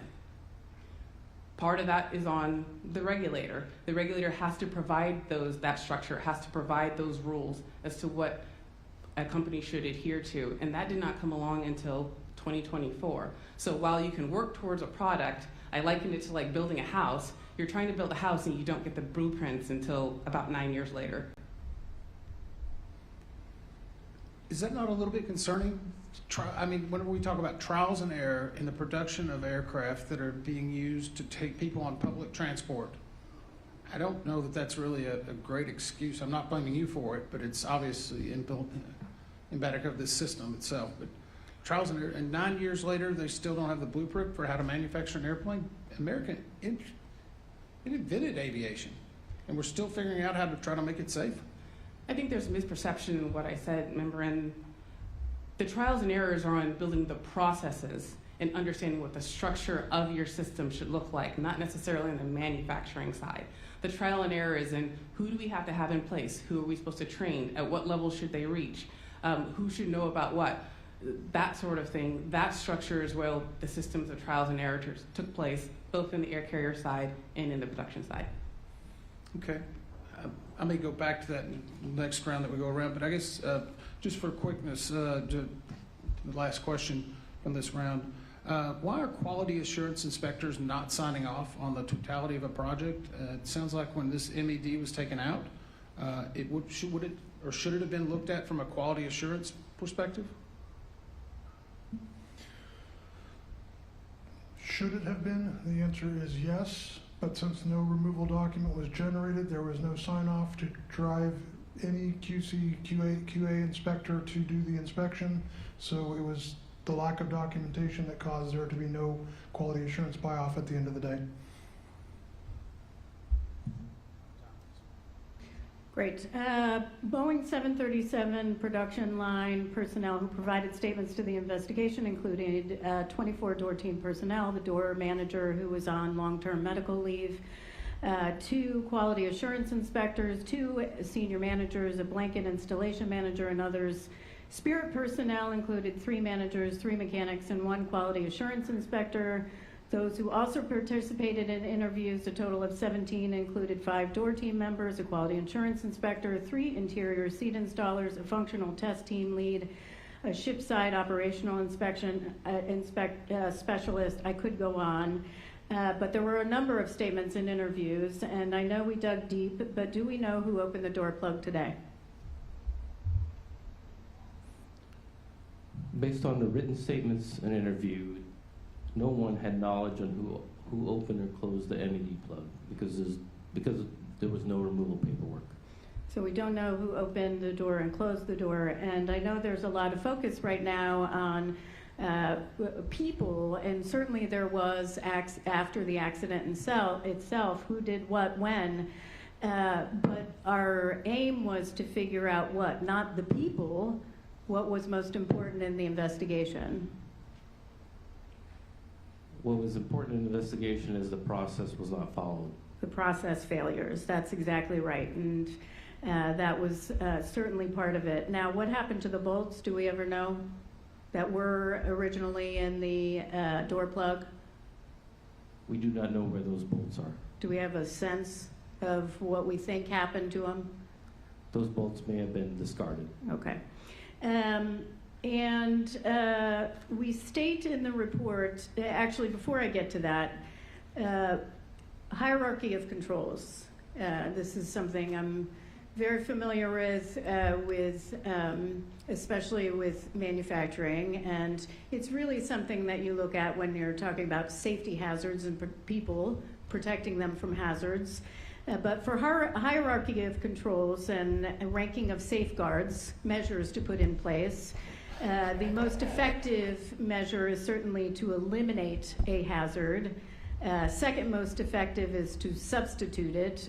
Third are engineering it out, engineering controls. We're talking about a modification to the door plug and some engineering design enhancements. Least effective is administrative controls, training, procedures, documentation. Why? Because it relies on humans. And finally, protective equipment. So my question to you is, we state in the report, I have 2 questions. Boeing's quality escape guidance did not adequately address controls for human error. What controls are in place today to prevent this from reoccurring? So specific to this accident, as Mr. Cruikshanks mentioned earlier, there have been design changes to the MED plug itself. As we can't do elimination, which as you pointed out is the highest level tier, so the next is engineering controls, and so that has been taking place. But we do have to look at the process and the people as well, and so going down that hierarchy of controls chain, the biggest process change that needs to happen here is, as I mentioned earlier, is you have a QMS and you have an SMS. They cannot be siloed, they cannot be independent things, they have to be a symbiotic relationship. They have to work in tandem to ensure that the highest standards of quality, certification, and safety are consistently met. And so that is the thing that Boeing has to be marching towards. And again, that is one of the things that we have found is important enough to our staff has proposed a recommendation in that area. And I want to put an exclamation on that point. I thought that was very well said, Dr. Woods, because Mr. Cruikshanks is probably going to talk about the design enhancement, but that's still going through the certification process, right? So that design enhancement isn't in place. Those engineering controls are in place. So the question is, could this happen tomorrow if you do not have the right SMS and QMS in place? There is always a potential. Did you want to add? I saw you move. Sure. Yes, ma'am. Thank you. In Mr. Cruikshank's presentations, not the least of which is the continuation of the AD, which was required as soon as the problem was discovered after the accident. So that's still a thing. It's still being used today. It is an administrative control, and as you've noted, that is generally less effective and less preferred over engineering controls, which we have recommendations to ask Boeing to keep pursuing those aspects as well. There's a few other things besides the AD. There's been some adjustments to the production line. There's been additional inspectors put, be careful with the word inspector. There are more eyeballs on the production of airplanes, and some of those eyeballs come from customers, and they also come from Boeing in other locations like Spirit. So there are a number of administrative controls in place today that we think reduce the likelihood of a similar accident happening again. But it's critical that you have an SMS in place to ensure that you're evaluating potential risks, mitigating them, monitoring them for effectiveness, and if they are not ensuring they are effective, making appropriate changes to ensure that they are. Absolutely. Oh, that's great. Thank you. And I know we'll talk about some of those other things throughout the discussion. Member Graham. Thank you. I'd like to go back to the voluntary SMS for just a minute. So it was approved by the FAA in 2020, implemented in 2021. So it had been up and running, although immature, for about 2 years.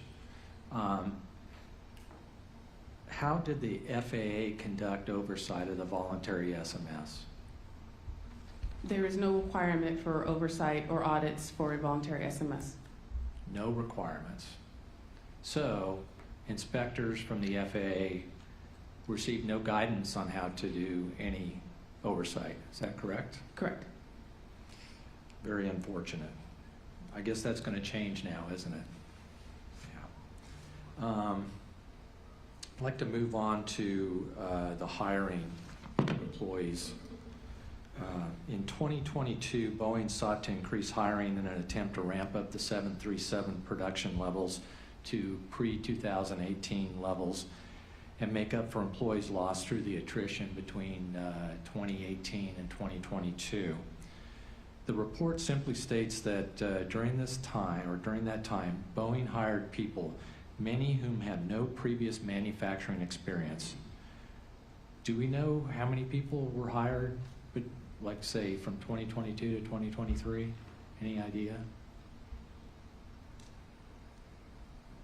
I did request that information and I have reviewed it. It was some time ago. I don't remember off the top of my head, but I do believe ballpark that they went from about 4,000 employees to about 7,800.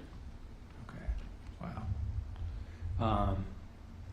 Do we know if their hiring criteria changed during that time because of inexperience? Staff did not ask that question. However, we do believe that the non-manufacturing experience prior to hiring was not considered at that time. So at that time, I would say no, it was highly unlikely they considered that in hiring. As for today's hiring practices, that's not information that we've received. Okay. Before the accident flight, do we know how many hours of training were required for new Boeing door personnel? Do we know how many hours they needed to complete? I do.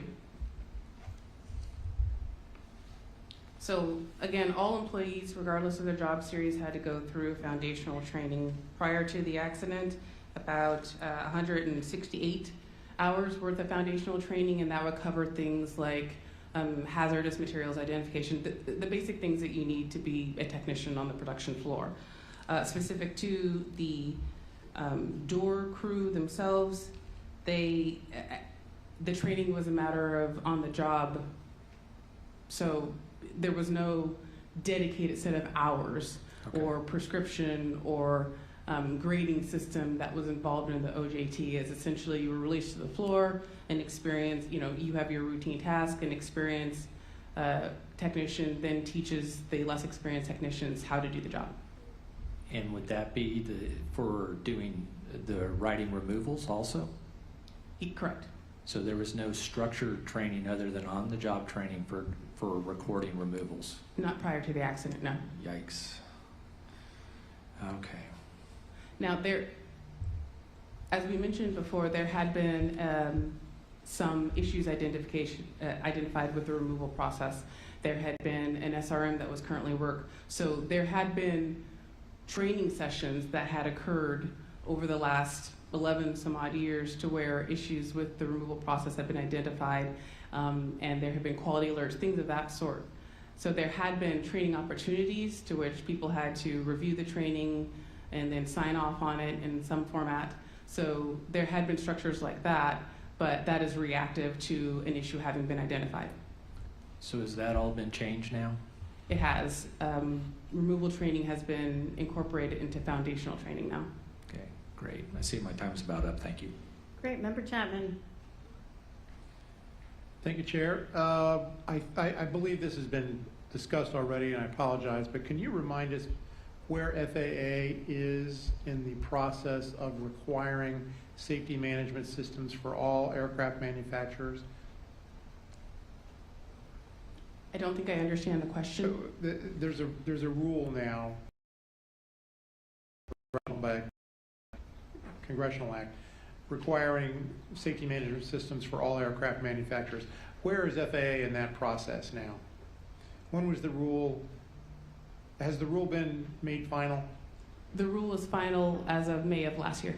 And when do manufacturers have to comply or be in compliance? Within 36 months. 36 months, okay.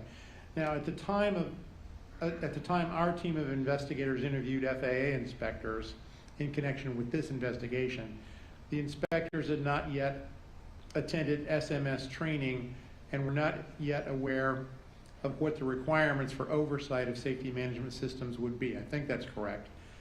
Where does FAA stand now? Do we have any sense of that?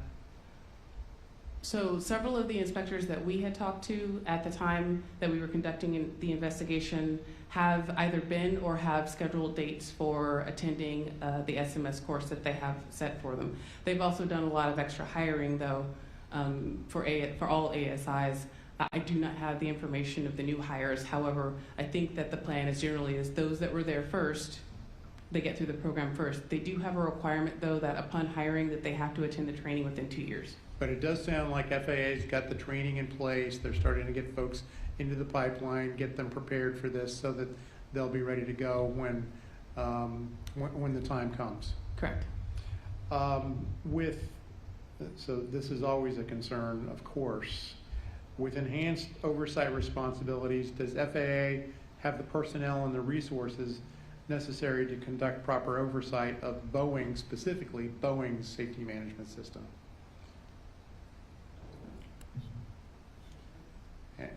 And I'm going to guess you'll have to offer a personal opinion on that, but if you have any sense, it would be helpful. So the FAA has basically, after the accident, they've hired there was a 62% increase in the hiring of aviation safety inspectors. So it went from before the accident, there were 34, and now after there's 55, they have more plans to hire additional people with regards to the oversight of the Boeing certificate. And those are inspectors specifically for the purpose of inspecting at Boeing? Correct.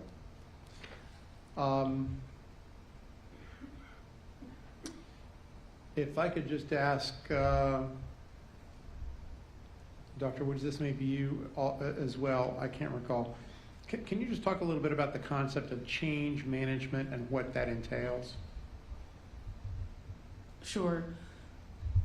Change management is essentially, in any given organization or company, whenever you're going to introduce something new, there has to be, or there should be, an assessment on how that change is going to affect what you know right now. So that is how we're going to implement the change. First of all, what the change is, how we're going to implement the change, who it affects, who is going to reach, who do we need it to reach, how they should respond in reaction to the change. It's pretty systematic, but it's also pretty flexible in terms of whatever it is you're introducing, you want to consider the effect of that. And we know that there have certainly been some changes in Boeing's workforce over the last several years, and there are a number of factors that have impacted the experience levels of Boeing employees. How would a change management assessment inform the company with respect to employees' potential additional training needs? It would have identified the fact that the people that are currently on the production floor do not have the same level of experiences and backgrounds as they did 5 years prior. And what does that change mean to the overall outcome? Again, in a QMS-oriented, you want to meet your design and certification standards. So while the new people could maybe still meet the certification standards, what didn't occur was what unintentional hazards have been introduced as a result of there being less experienced manufacturing personnel. Thank you. Thank you, Chair. I have additional questions in this area. I'll hold them for the next round. Thank you, Member Inman. So I'm going to go back to the actual removal of the door plug itself. And I think during his interview, one of the Boeing functional test technician leads recalled moving a maintenance stand which had the MED plug on it. This is in roughly pages 83 and 84 of the report. And that he took that and put it back in, leaving the gap between the frame. That is correct. Since we have so many different multiple personnel that are touching it, are there controls in place to stop an employee from performing a task that they're not trained on or are out of scope?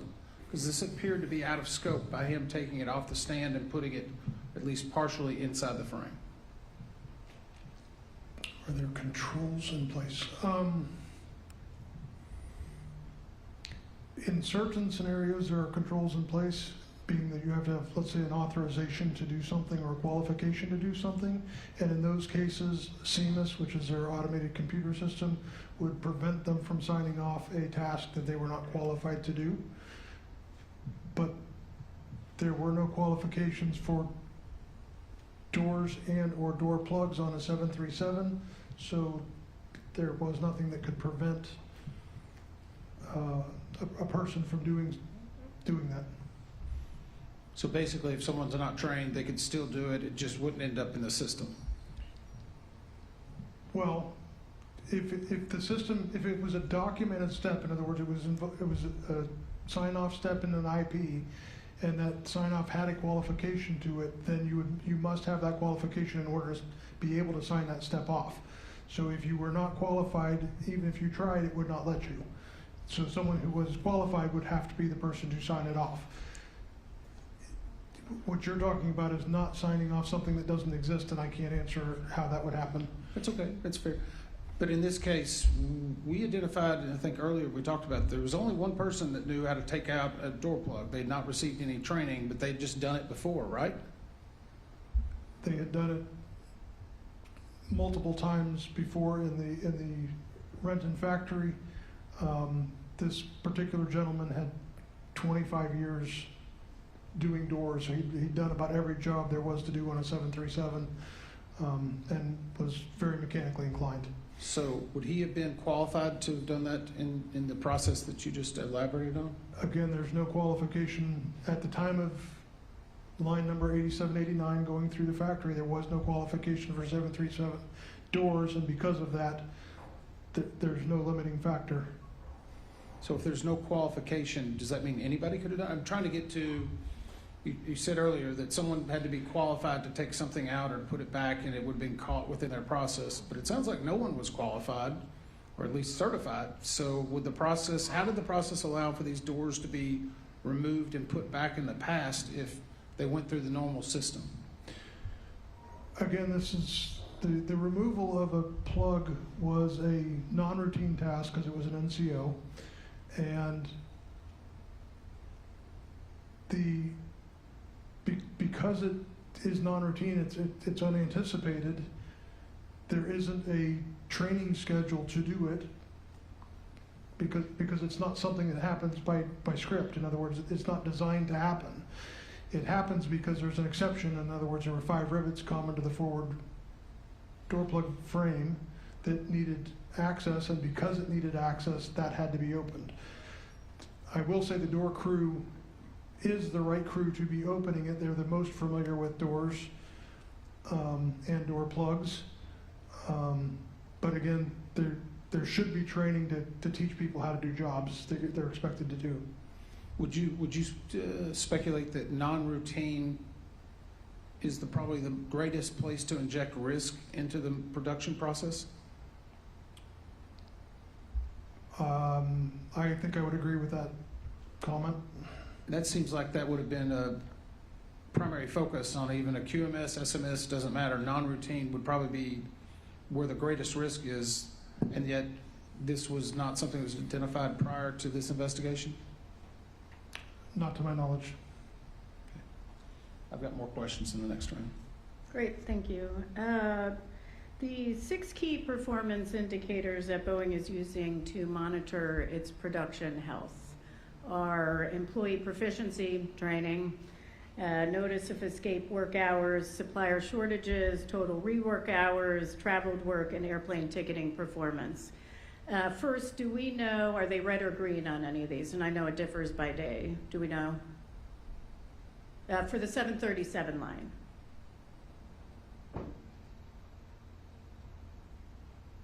Give me a minute. I think we might have some information. Hold on, I gotta look something up. Okay, well then we'll come back to you on that. How do those key performance indicators, Dr. Woods, differ from what they were prior to this accident? So the performance indicators themselves don't actually differ. They're just part of a larger body of indicators that they previously looked at. Prior to the accident occurring, there's probably somewhere upwards of 100 different indicators for different things that were constantly brought to people's attention. After the accident occurred, and in response to the FAA request to essentially build a plan for making sure this sort of thing doesn't happen again, they identified 6 indicators that Boeing, in conjunction with the FAA, felt was a holistic timestamp, if you will, of everything having to do with the humans. So with that, training, as you mentioned, was the first, to how they're performing on the production, how their suppliers performing, and then the ultimate goal, which is ticketing, which is getting that aircraft out to the customer. So that was what they essentially narrowed down their hundreds of KPIs to just those 6 to as a special interest item, if you will. Yeah, and you brought this up at the hearing, and I thought it was an excellent question because they are essentially the same. There might be several more components. So what I'm wondering is, how does Boeing and FAA know that they're looking at the right data? What's changed? What's the process change in how they look at that data? How they talk to each other in reviewing that data? So we asked similar questions to a lot of the executive levels, and one exec in particular I think had an outstanding answer, which I think is very valid, is that you don't necessarily know, but you have to start somewhere. And the first thing is again, that holistic approach. We're looking at the humans, we're looking at the production, we're looking at the end goal, which is, again, ticketing at the end. So with that, now what are we looking at what are our control limits? And that information is constantly being fed up. KPIs, this process is not meant to be stagnant. It's constantly evolving, it's constantly moving forward. And there may be some time down the road where they discover that, hey, maybe this is not the thing, or maybe something finally gets in control. That means that we just ignore it. Maybe now it's time to bring another indicator that would help further the process even more and start looking at that one and going after it aggressively. So I think the takeaway here is that they had to start somewhere. This is a good approach as far as tapping all the different things that we want them to look at in terms of both quality and safety, and then also that it doesn't remain stagnant. They have to keep maturing the product. They have to keep maturing the SMS. And so then later on down the road, again, maybe there will be a different trigger altogether that they'll look at. Yeah, so I think that's an important point, that it not remain stagnant, which is why I asked the question, because we state in the report at the time of the accident, airplane was in production at Boeing's Renton facility. Boeing required no task list, grading structure, or training documentation for the on-the-job training performed by Boeing 737 door team members. Boeing relied on the expertise of more experienced personnel who had also not received formal training. Is that right? Yeah, so what we're talking about now, they're getting removal training as part of the process. What I'm really concerned about is that they're so focused on door plugs and removals of parts or certain areas that there might be missing something else in the manufacturing process that they're not seeing right now. Hopefully that would get done in their QMS and SMS, and they're looking at the key performance indicators, but that is my concern, that they look broader. You're welcome to comment on that. We are also concerned about that. NTSB staff is concerned about that, and therefore one of the proposed recommendations in regards to training is not just limited to a door crew, for instance. It's something that we would like them to take a look at for all the job series, and creating a structured program that is identifiable, gradable, scalable, archivable, so that some of those aspects, as you said, what else might be out there in the production, they can also be addressed through that format, not just through the SMS. Excellent, thank you. And Doug, I can come back to you on the next round as well if you don't have that. No problem. Member Graham. Thank you, Chair. I want to go back to the beginning when the accident fuselage showed up at Renton. What's one of the first things that was done with that fuselage? What did Boeing do with that?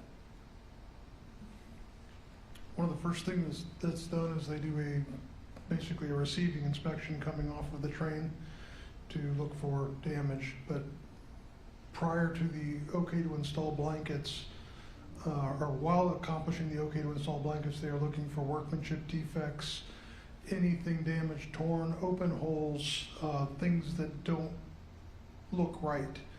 And this was actually the point in the inspection where they found the 5 discrepant rivets common to the forward frame.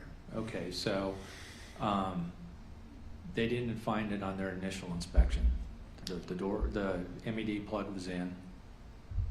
I assume they maybe looked at the bolts, maybe not, but they didn't look at the rivets in the frame at that point. Is that correct, or Well, nobody noticed it? The MED plug is actually installed at Spirit. Correct. Prior to departure, and so it was not picked up. There were no discrepancies noted departing Spirit, and it was picked up during a okay to install blankets IP during flow day 1, basically. Flow day 1. So somewhere between flow day 1, and that rivet work. How far did that travel down the line? To what flow day did it finally get repaired? It was corrected on the 19th. Well, they drilled them out on the 18th, and they were reinstalled on the 19th of September, which was flow day 10. Flow day 10 or flow day 9? Flow day 10. Flow day 10. It went down the whole line. Correct. Is it different now? Would that be different now with what Boeing has implemented? Boeing has put in place a ready-to-move process that is to evaluate the risk of sending something forward that has open work still left on it. So in other words, they have to have a plan to correct that open work. I think they thought they had a plan when 87, 89 was going through, but obviously that didn't work. So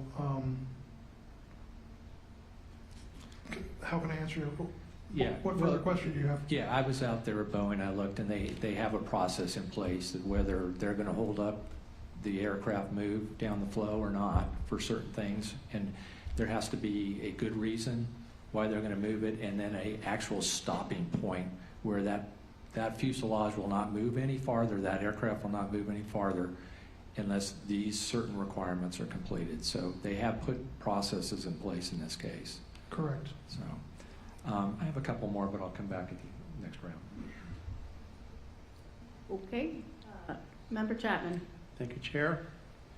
I want to be sure I understand what should have happened after it was determined that rivet rework in proximity of the door plug was required. And if I have this wrong, please correct me, because I really do want to make sure I understand the process. So when the nonconformance record and the nonconformance order for the damaged rivets were created, Boeing then should have assigned a quality assurance inspector to determine whether the rework required a removal of the door plug. Is that correct? When the NCR and NCO were generated for the 5 discrepant rivets, no, that they would not have had, what was created was a NCO that gave instructions on correcting these rivets, and what the Boeing spec was that you would use to correct the rivets. It didn't cover anything to do with access. When you generate a removal, then you would have instructions for what to do to open the plug, what you would do to rework the area. In other words, point back to the other document, and then what was required to close the plug, and a final inspection from Boeing Quality Assurance. And how would the removal have been documented, or how should it have been documented? Removals are generated in CMIS. There's basically a pick list that you can go through and pick the items that you want to cover. If you have if they have electrical concerns or hydraulic concerns, there were about it seemed like about 20 different options to pick things. But OK to install was always one of them. OK to remove was one of them, although the OK to remove was generated by a mechanic and the OK to install was generated by an inspector. Okay. At some point, then, a removal record should have been attached to the nonconformance order. Is that correct? A removal record should have been attached to the IP that documented the 5 discrepant rivets. Okay. I don't believe you would attach a nonconformance order to a nonconformance order. Okay. I think fundamentally what I want to get at here is, what has Boeing done to update its processes since all of this occurred to ensure that if a door plug is opened or removed for any reason during manufacturing, that the appropriate removal paperwork is generated and retained?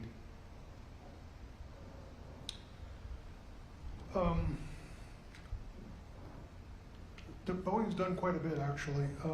One of the things they do is they placard the plug from the outside, saying, if you're going to touch this, you need to know what you're doing. You need to get people involved. So to add to that too, Right. is they've had numerous trainings with regards to removals, not just from the door team, but the rest of the manufacturing personnel. Okay. All right. Thank you. A question about the design changes that that are being made to the door plug to ensure that if removal is required, that all the bolts are reinstalled and the door plug is secured. That is currently in the certification process at FAA, is that right? It's in certification planning at Boeing and Spirit, and Okay. the FAA has been notified. Okay. I'm not sure where exactly in the process Okay. it is at FAA. The plan here then is that at the appropriate time, there will be an airworthiness directive requiring installation of the redesigned door plug on all new aircraft going forward. And then there will also be an airworthiness directive, as I understand it, requiring retrofitting on aircraft that are already in the fleet. Is that right? There will be manufacturing instructions to install it in the factory. Okay. And then we are asking for the FAA to issue an AD against the existing airplanes in the fleet. And do we have any sense whether FAA is open to that? We believe they are in our discussions. I know it's early. Yeah. Okay, thank you. Thank you, Chair. Member Inman. Going back a little bit about the FAA's oversight, and I'm going back to some of the interview transcripts, identified that they had inspectors present in Charleston, Renton, and Everett, and the managers met weekly to discuss administrative activities. However, there are no inspectors present at Salt Lake, Portland, Auburn, Frederickson, and Helena. Is that your understanding?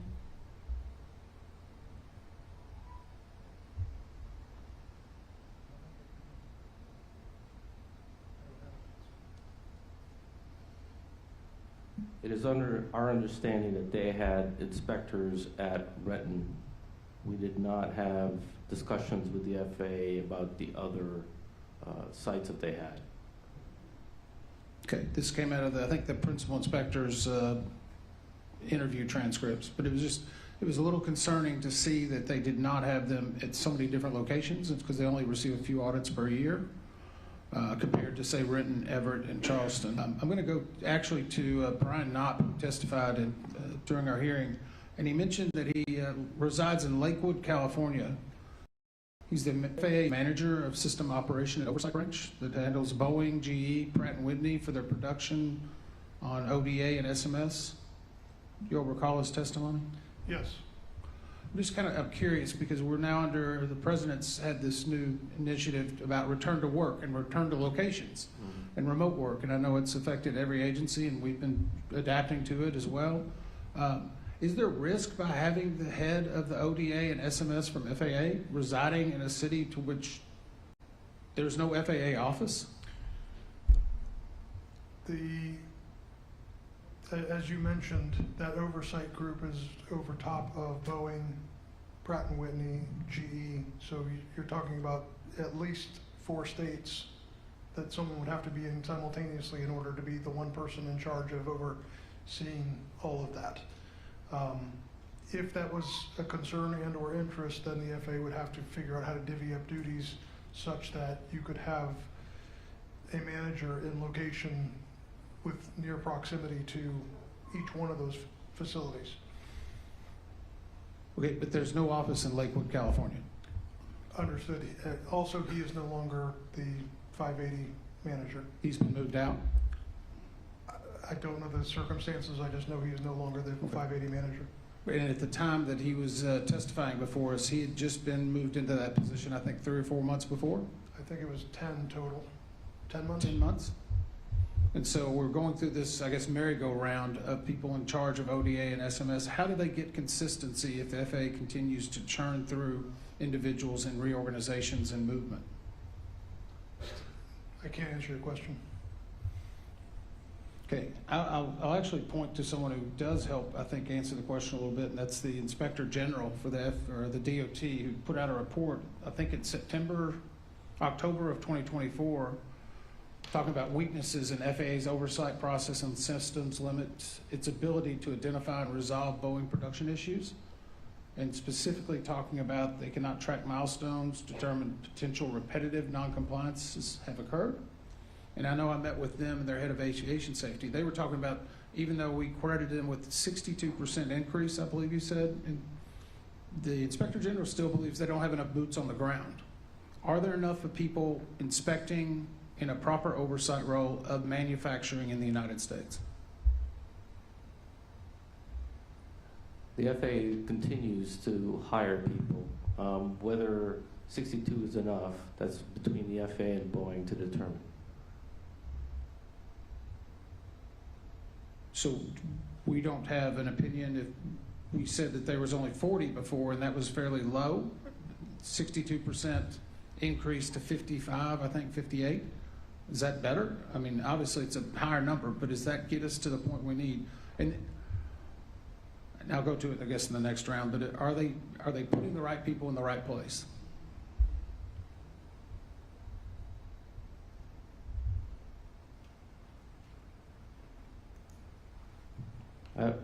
Yeah, we don't have the answer to that. Whether I'm assuming that they're hiring the right people to do the job that they need to do.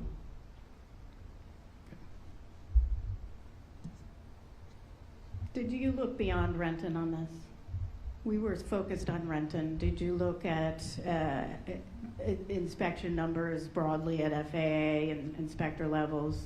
We did not. Right, okay. So there's been a lot of discussion about the impacts of COVID on hiring.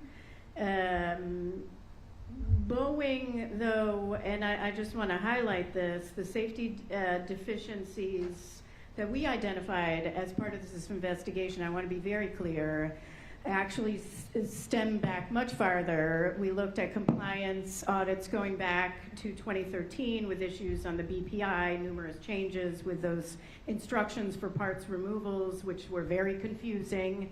50 pages, people were confused, it was constantly changing 11 times. But those existed at least since the initial ramp up in production of the 737 MAX.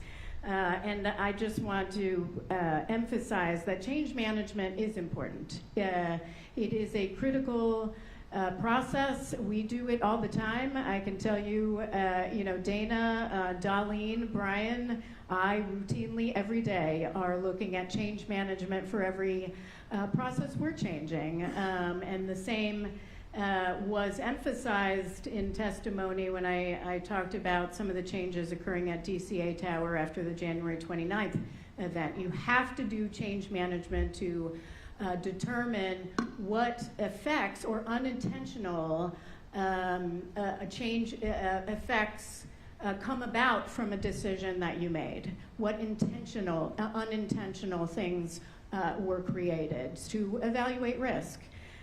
So I just want to emphasize that. SMS, Dr. Woods, I think you've all done a very excellent job. I know it's a long morning. Is SMS static, or is it something that needs to be continually developed, improved upon? No, it's got to be continuous because the circumstances are always going to be changing. Just like we talked about, there is now, they're talking about changing the design of the plug to ensure that it's safer. Things will change. Therefore, your SMS has to be constant to continuously evaluate what hazard might exist as a result of those changes, and then develop risk mitigations to prevent essentially an accident or an incident from occurring. And can Boeing really implement that on their own? On their own with no oversight, is that the most effective? No, I mean, for everything that we do, there has to be some sort of third-party entity coming in and taking a look into ensuring that everything is meeting standards. In this case, the regulator is the one who developed the standards, who said what the standards are going to be. Therefore, they have to provide oversight to ensuring that Boeing is meeting standards. And so, I mean, that's the big difference between the voluntary SMS and the mandatory SMS under the law, which is they really didn't have a set of standards. They submitted an SMS that that FAA accepted, didn't really meet a set of requirements in a regulation that was standard, and then there was no enforcement. So one question I have is, and this was pretty evident in our interviews of FAA, after this accident, is their inspectors seem to be unaware of how to do safety management, how to enforce safety management, and how do they address safety culture. And I'm wondering what has occurred since the accident there, because yes, Boeing has created a lot of procedures and a program around SMS, but it also takes a regulator who's very familiar with how to enforce, how to conduct a proper oversight. Correct, it does. And so part of this, as we mentioned, I believe, a while back about at that time, the FAA or ASIs, they hadn't had training. Since then, quite a few that we talked to had either had training or they have been scheduled. Their training is upcoming. They also mandated that within 2 years of a new ASI hire that they have to go to the training. So I also mentioned earlier that this is the part of that growing pain that I was talking about. This didn't exist in a production environment before, so everybody's going to have to learn and come on board and understand what their role is that they have to play, and the FAA is a significant part of that. And what is FAA's role on Spirit? Assuming Spirit is separate, obviously there's some discussions about them coming into Boeing, but what is the role there? I know that Spirit is also implementing an SMS. The new rule does not extend to suppliers. Okay. Thank you very much. Member Graham. Thank you, Chair. As part of the post-accident investigation, Boeing was required to provide a detailed update to the FAA on actions they had taken in the wake of the accident. These included strengthening voluntary safety management systems, simplifying their internal processes and procedures, clarifying work instructions, enhancing supplier oversight, increasing internal audits, improving installation plans, and enhancing employee training. To date, and going throughout the investigation, how many of these items has Boeing addressed?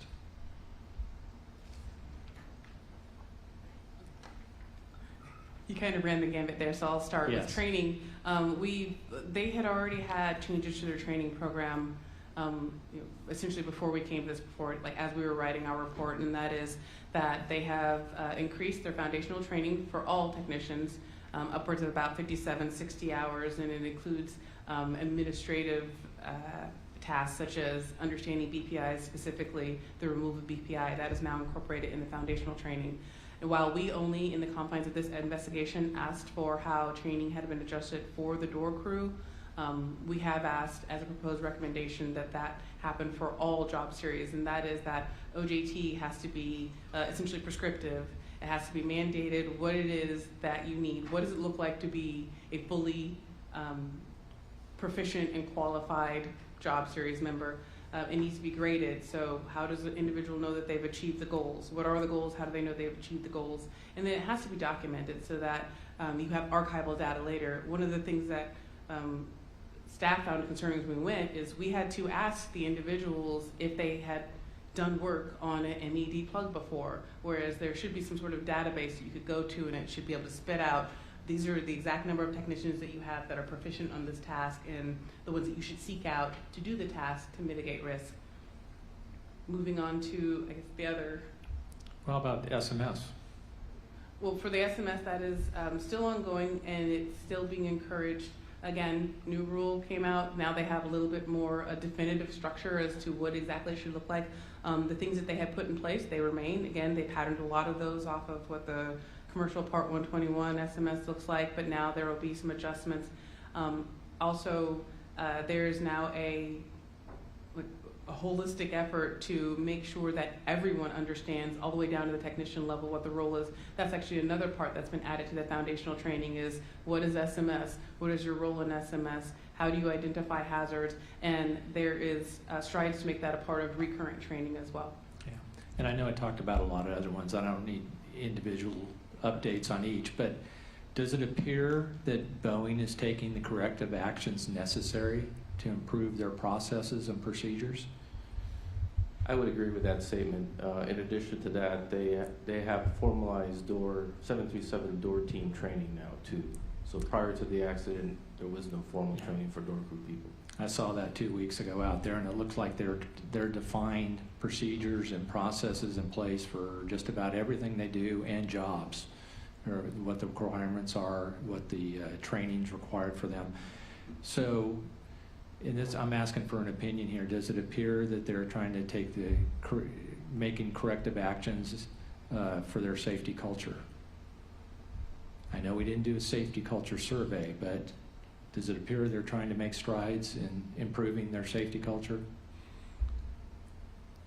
So after the accident occurred, I know that Boeing, on their own, without additional guidance from the NTSB or as a result of this investigation, has undertaken internal surveys and internal audits trying to essentially assess their own safety culture.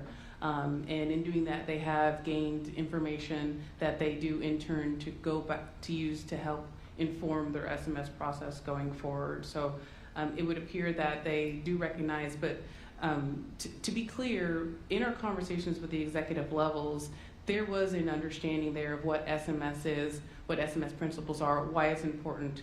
The problem was that that didn't permeate down, and so some of the things that both NTSB staff and some other external audits have identified is there is this huge gap in knowledge, this gap in understanding between the executive level who set the policy and may understand and the technician level who is actually going to be the most beneficial in identifying the hazards. They're the ones who touch it every day in and day out. So if they don't have awareness, then it doesn't matter how informed your executive level is, your SMS is still not going to work. Absolutely, I agree. And it didn't appear that it was there at the time, but I think they are making strides to make sure it gets down to the floor. I would agree.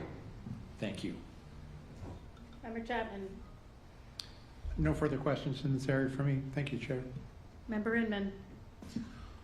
So I'm going to go back to, I guess, 10 years ago. It's actually 2013.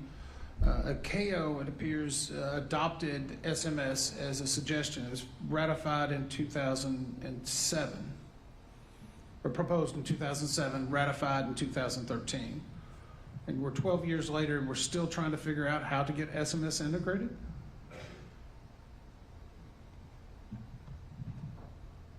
Yes. Does that worry you?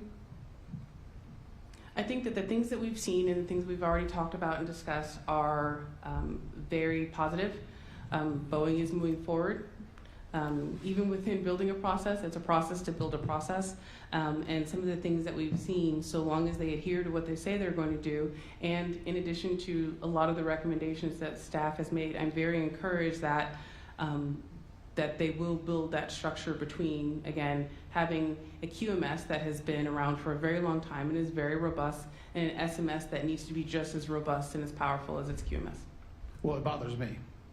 And the only reason I bring it up is I remember 6 years ago we're talking about MCAS. That was the shiny object of the day. You know, several years ago we had a lot of hearings here about near misses. That was the, I don't want to say the shiny object, but that was what we were looking at then.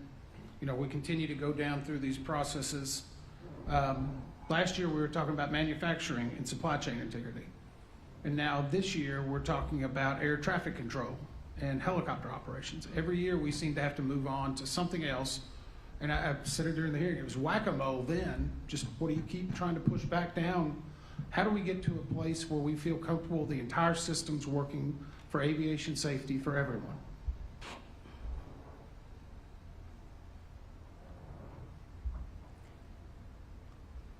This might be an unpopular opinion, but I personally do not feel that you can ever 100% get to zero.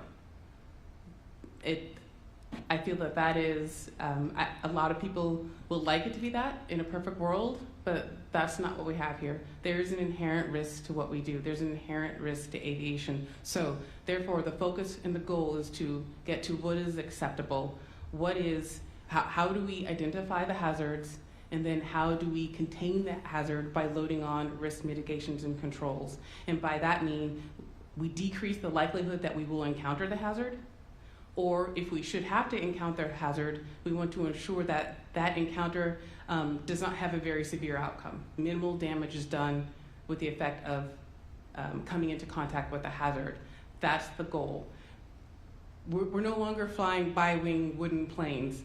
Aircraft have gotten inherently more complicated. People have gotten inherently more complicated. Technology has gotten inherently more complicated. So there will always be something on the horizon that we have to continuously look at and adapt to. So what we do is we learn from those things, and we build these processes and we build these systems. And moreover, we have to have a willingness to adapt and to identify and go, you know what, that's not working properly. We need to identify that. We need to get on it and not just accept things as the status quo. If anything, I can say that might have harmed even Boeing in the past, is they had a very experienced, very seasoned workforce that they relied upon. In a structure, to maintain quality, you need experience, training, tools/guidance, and oversight. A lot of their experience got up and walked out the door, so that just left training, tools and guidance, and oversight. So if one of those other three things is not as efficient as it should be, then yes, you're absolutely going to have a problem. I don't think your opinion is going to be unpopular.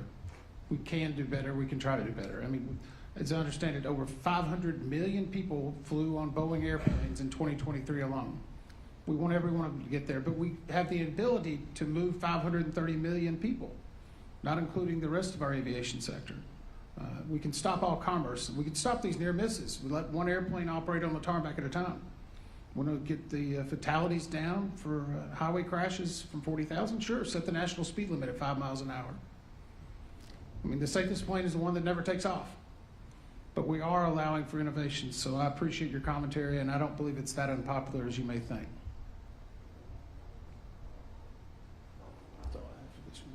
Great, thank you. Are you aware whether FAA conducts their own SMS on themselves and on the aviation sector? So I do believe a part of that AXA Act in 2020 was also for the FAA to establish its own internal SMS and to establish its own safety culture. Being that, if we're talking specifically about the production environment, as we established, it wasn't a regulatory requirement, there wasn't anything there in place. There was an Office of SMS that helped set up voluntary SMS programs and approve them, but after that, there was no oversight, no auditing process. So I cannot necessarily answer the part of bridging that gap yet. It will remain to be seen how FAA takes that on for production. They've been doing it for a long time in the commercial side. But internally, yes, the FAA also has to conduct its own SMS plan and identify its own hazards. For instance, not having ASIs who are trained to provide oversight for SMS, that would be a hazard that they would then have to also develop risk mitigations for. What is our plan going forward to get our ASIs trained, that sort of thing. I would imagine if they do have one that they should probably relook at it because they might not play whack-a-mole all the time. Okay, what is just culture and why is commitment to fostering a positive safety culture and promoting a just culture important? So within any organization, agency, company, a just culture is where the people, the employees are comfortable and there is trust there that they can acknowledge when a hazard exists and without fear of reprisal or feel of being labeled, for instance, a troublemaker for identifying that, hey, something isn't going wrong. It's also a culture to where if a person makes a mistake, they can own up and say, hey, I think I messed this up, I made this mistake, and there's an understanding that like the hammer just won't drop on them.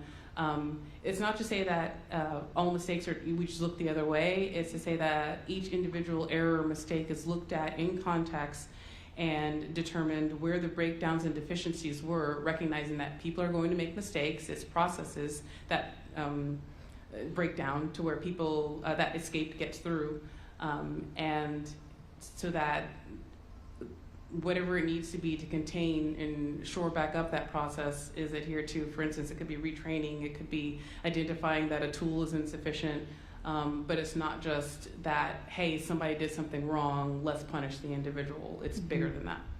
And I do think it was the right call that we not do the safety culture survey given everything that was going on with the work stoppage and even coming back from a work stoppage. You're in a different place than you were in September of 2023. One question about that, I know that Boeing has been doing its own safety culture surveys. I would just, without asking a question on that, encourage them to continue on with that in their review and implementation of measures to improve safety culture within their organization. We do have a recommendation on this, and one thing I'll ask is Section 103 of the Aircraft Certification Safety and Accountability Act of 2020 directed the FAA to convene an expert panel to review and make findings and recommendations on the safety management processes and their effectiveness for each holder of an ODA for the design and production of transport airplanes. The expert panel's membership composition was designated by law and included a combination of NASA, FAA, aviation labor, aviation industry, and independent experts. While most aspects of ODA are focused on design and certification, the panel's focus on safety culture, SMS, and ODA applies across Boeing. Do you know what the expert panel found, and what are the benefits of a neutral third party, such as an independent panel like this? How can they help improve safety and safety culture for Boeing? So I'm going to answer your question kind of in reverse. So the benefit of a third party is that it takes out the bias. Sometimes it's very hard for us to assess ourselves. And so you need that third-party, independent, fresh eyes, if you will, to be able to come in and identify the issues that might be within the organization. Now, as to what that team found, we've actually talked about quite a few of them because some of those things they found have persisted and some of the things that NTSB staff has also found. The first is that there's a very big disconnect between the executive level of Boeing, the higher level management, what they know, what they appreciate, and what the actual technicians on the floor understand and appreciate. That gap absolutely has to be bridged and filled in order for the SMS to work. Another thing that they identified was the fact that and I think this, again, kind of harkens back to the growing pains, is that the attempts to install SMS within the system are very complex. It's not to the level to where just an average person is going to understand it and be able to go to a training and be able to understand what their role is and do the thing that they're supposed to do. So they need to shore up that part. There wasn't a lot of consideration for, interestingly enough, human factors, and that is where I've said before that, like for instance, in the production rate change assessments that they would do, it was very focused on the quality side. You know, do I have enough people? Are there enough tools in place? And not quite as focused on some of those intangibles like, are my people actually trained to do this job? That would be a human factors issues. Having enough people is great, but are the people qualified, proficient to do the job? That is another aspect. That's a part that needs to be developed in that SMS side and then again bridged to the QMS side so those things meet. All of those things are what that independent panel found, and all of those things are largely what we found to persist when we did our investigation. Yeah, and it would be interesting to see what's changed since then. Member Graham, Member Chapman, Member Inman. Yeah, so I want to go back into a little bit of the FAA's oversight again. You know, can someone document specifically the flaws with their compliance and enforcement activities that may have resulted in this?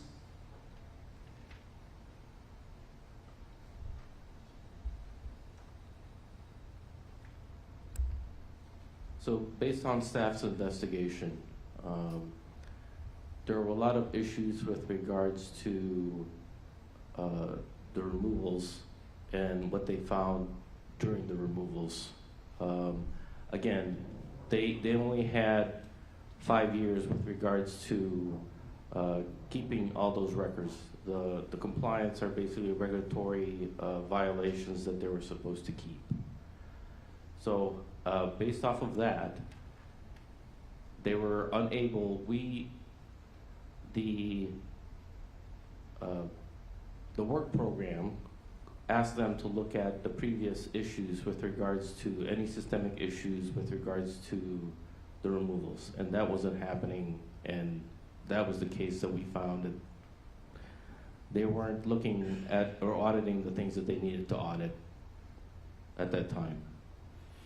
But it goes back, I mean, I think we actually talk about it in the report, that in 10 years previously, that the Boeing's BPIs had a history of compliance issues. I mean, despite there being that going on, why did it continue for 10 years? It's because that they don't have the system wasn't in place for them to be able to look at all that information back then, to be able to drive the audits at that time. So they were ineffective in their oversight? Correct. Do you think they're effective in their oversight now? There potentially could be holes in their oversight, sure. It's a very good answer. Potentially could be holes. If the FAA had an opportunity to make a specific change this year in one area, what would that be in order to gain less holes in their oversight?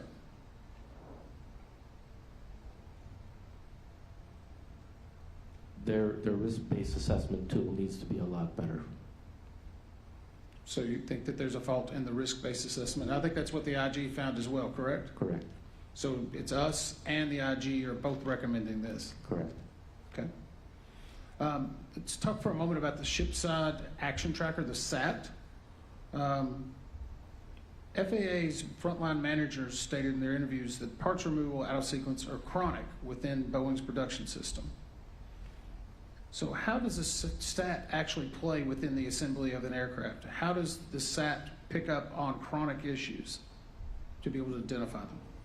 The SAT does not. The SAT is think of it as a trouble ticket system.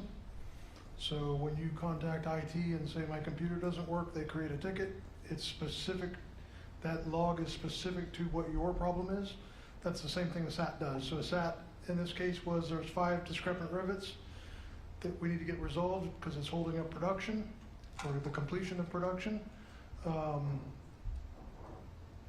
So it was there to track progress and status, and it was updated at the end of every shift.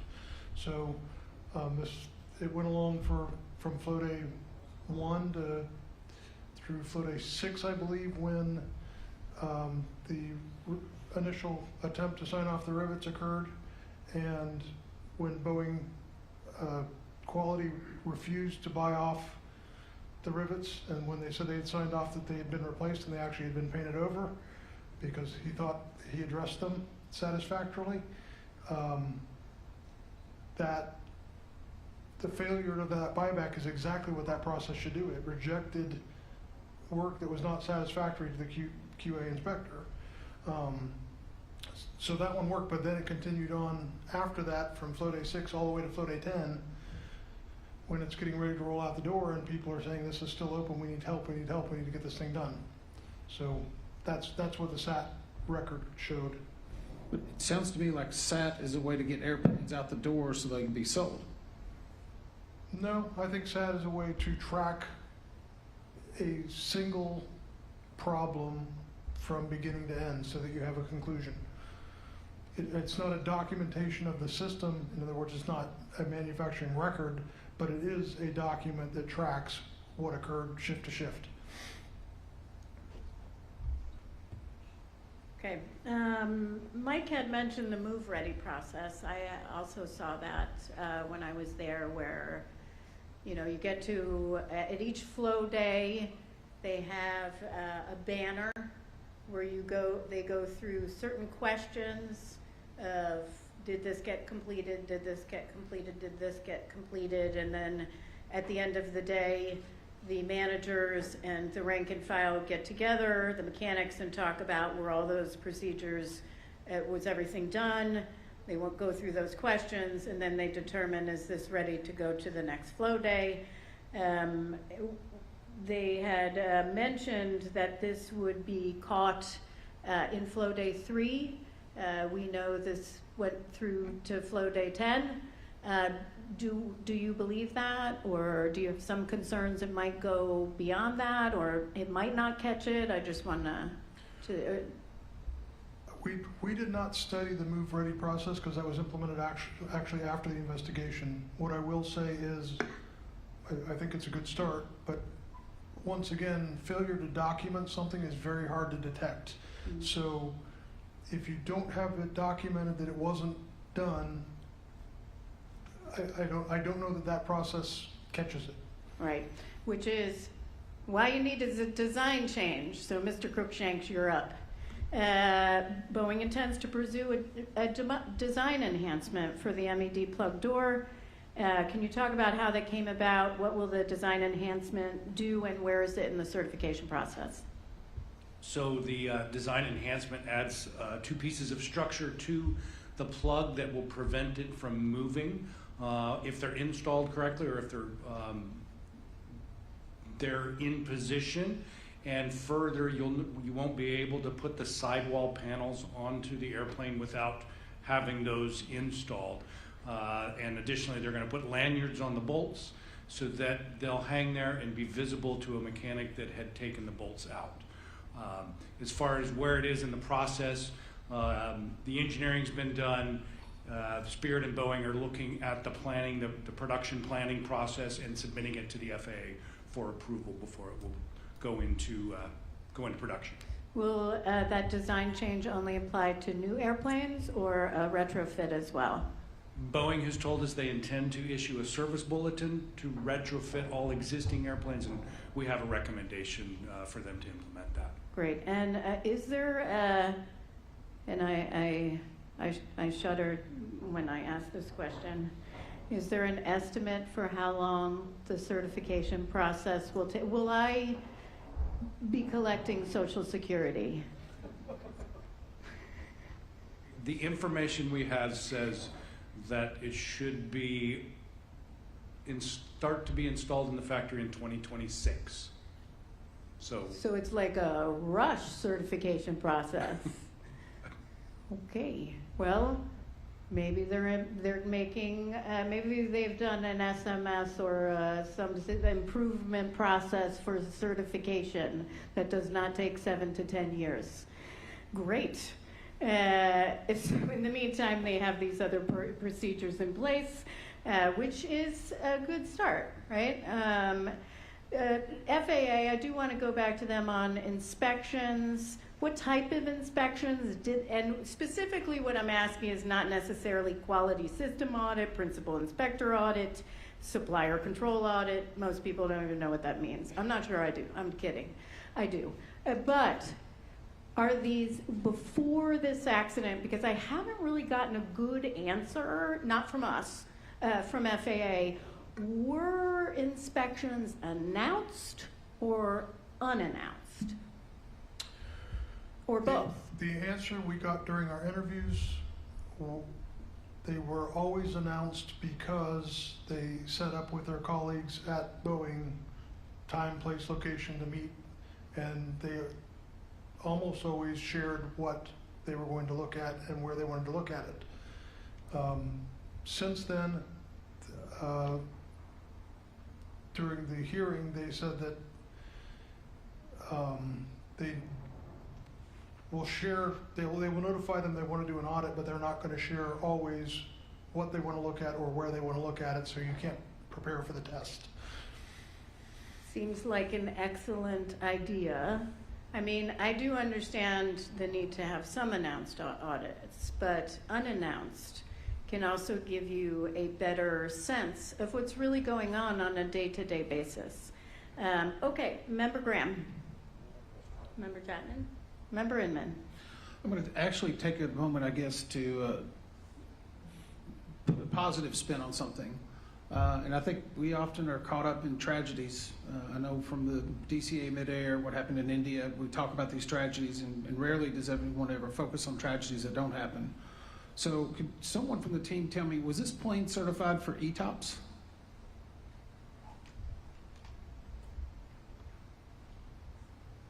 It was. And that ETOPS is an extended range, flying over water. Does that sound correct? Correct. The only reason I bring that up is that I think in this case we should applaud someone who actually adopted SMS before SMS was mandated, and that was Alaska Airlines. Was this plane able to fly under the FAA regulations over water for extended distance? At the time of the accident, it was not, and I'd like Mr. Hooray Well, wait a second. My question was, under the FAA regulations, were they allowed to fly this?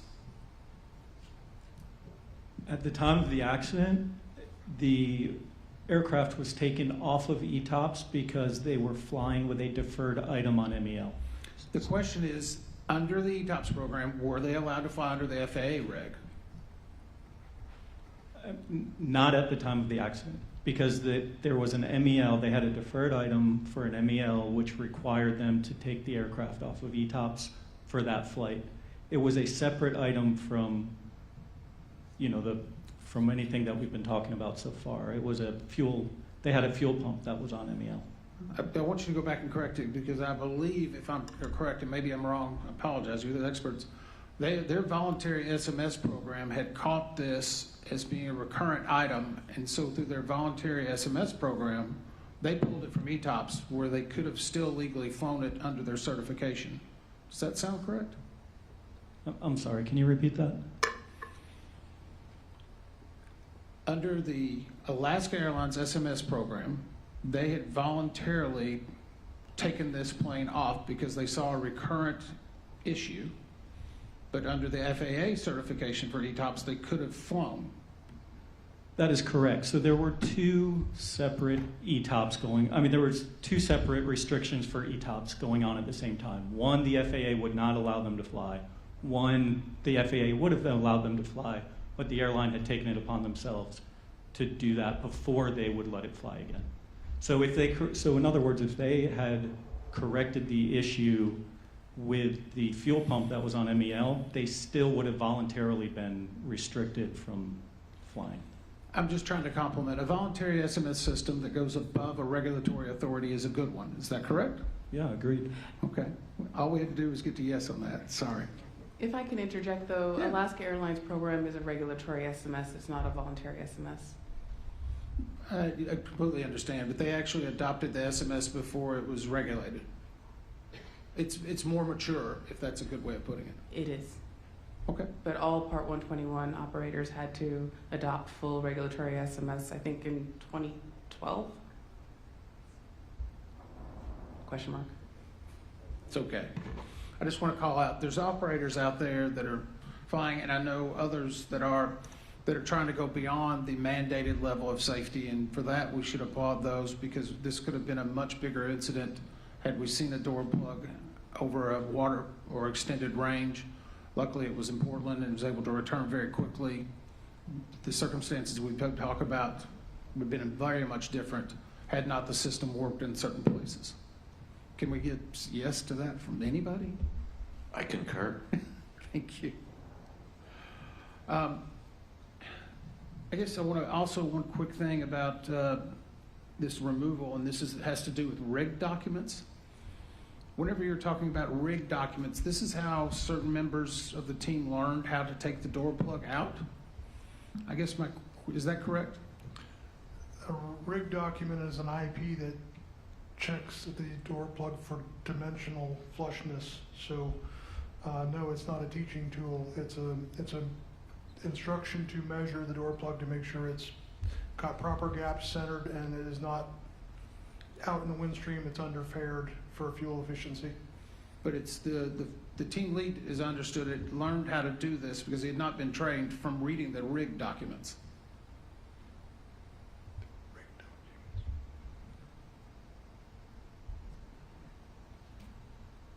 Oh, yes, I'm sorry. He referred to, the gentleman interviewed referred to the drawings which were used to rig the plug at Spirit. So as I had mentioned earlier, he had very good mechanical aptitude, and he took a manufacturing drawing that had rig tolerances to it and figured out how to take it out and put it back in. He taught himself. Out of time. Okay, I want to go back to FAA real quick. Retention of records, because we have a recommendation on this, or that includes this. Retention of records, documenting non-compliance, as well as having a system that tracks non-compliances can help certainly proactively identify safety risks. FAA only maintained records at the time of this accident for a period of 5 years. Why is it important for historical compliance enforcement and audit records older than 5 years to be retained and access granted to FAA managers and inspectors? Why is it important to have more than 5 years? So that inspectors can use that information and use it systematically for next fiscal year's plan for that particular for Boeing. Yeah, 5 years is a pretty short time period. Do we have a recommendation on how long they should keep those records? We did not prescribe how long they should keep those records. Okay. And what is risk-based resource targeting? It's a tool that the FAA uses to assign risk. Unfortunately, it's not nearly as fancy as it sounds. Once again, Boeing will always be a one high. And what it should be doing is looking at where Boeing's having problems and cause more frequent inspections to occur or audits to occur in those areas where they're actually having problems, and reduce the number of audits in areas where they're not having problems, to to be a true risk-based tool. Well, how do they use it? And just in 23, FAA did determine that Boeing's Renton, Everett, and Charleston production sites were each level 1 high risk. So how do they use that targeting for risk-based analysis? Again, I believe it's a misnomer. By definition, any manufacturer that produces at least 100 aircraft is a 1 high. So there's no way of getting to an answer not 1 high. Got it. Okay. And my final question for this round for right now, we're going to talk about recommendations at the end here. We do have several other rounds of other questions, but are the recommendations in the report applicable to only Boeing's 737 production line, Doug? Mr. Bracy. No, ma'am, they are not. Many of them are platform agnostic, I guess. They apply to the whole company and not just the 737 line in Renton. So 767, 777, 787, all the production line. Correct. Okay, thank you. Member Graham. Member Chapman. Member Inman. I've got a few I'll just throw into the catch-all in light of hopefully getting a lunch break in a little bit. Okay, we're going to get a lunch break right now. That was a big hit. I like it. All right, we're going to take an hour. Is that all right? For lunch. We will reconvene at 2 o'clock. Thank you so much, and thank you to the staff for the work so far.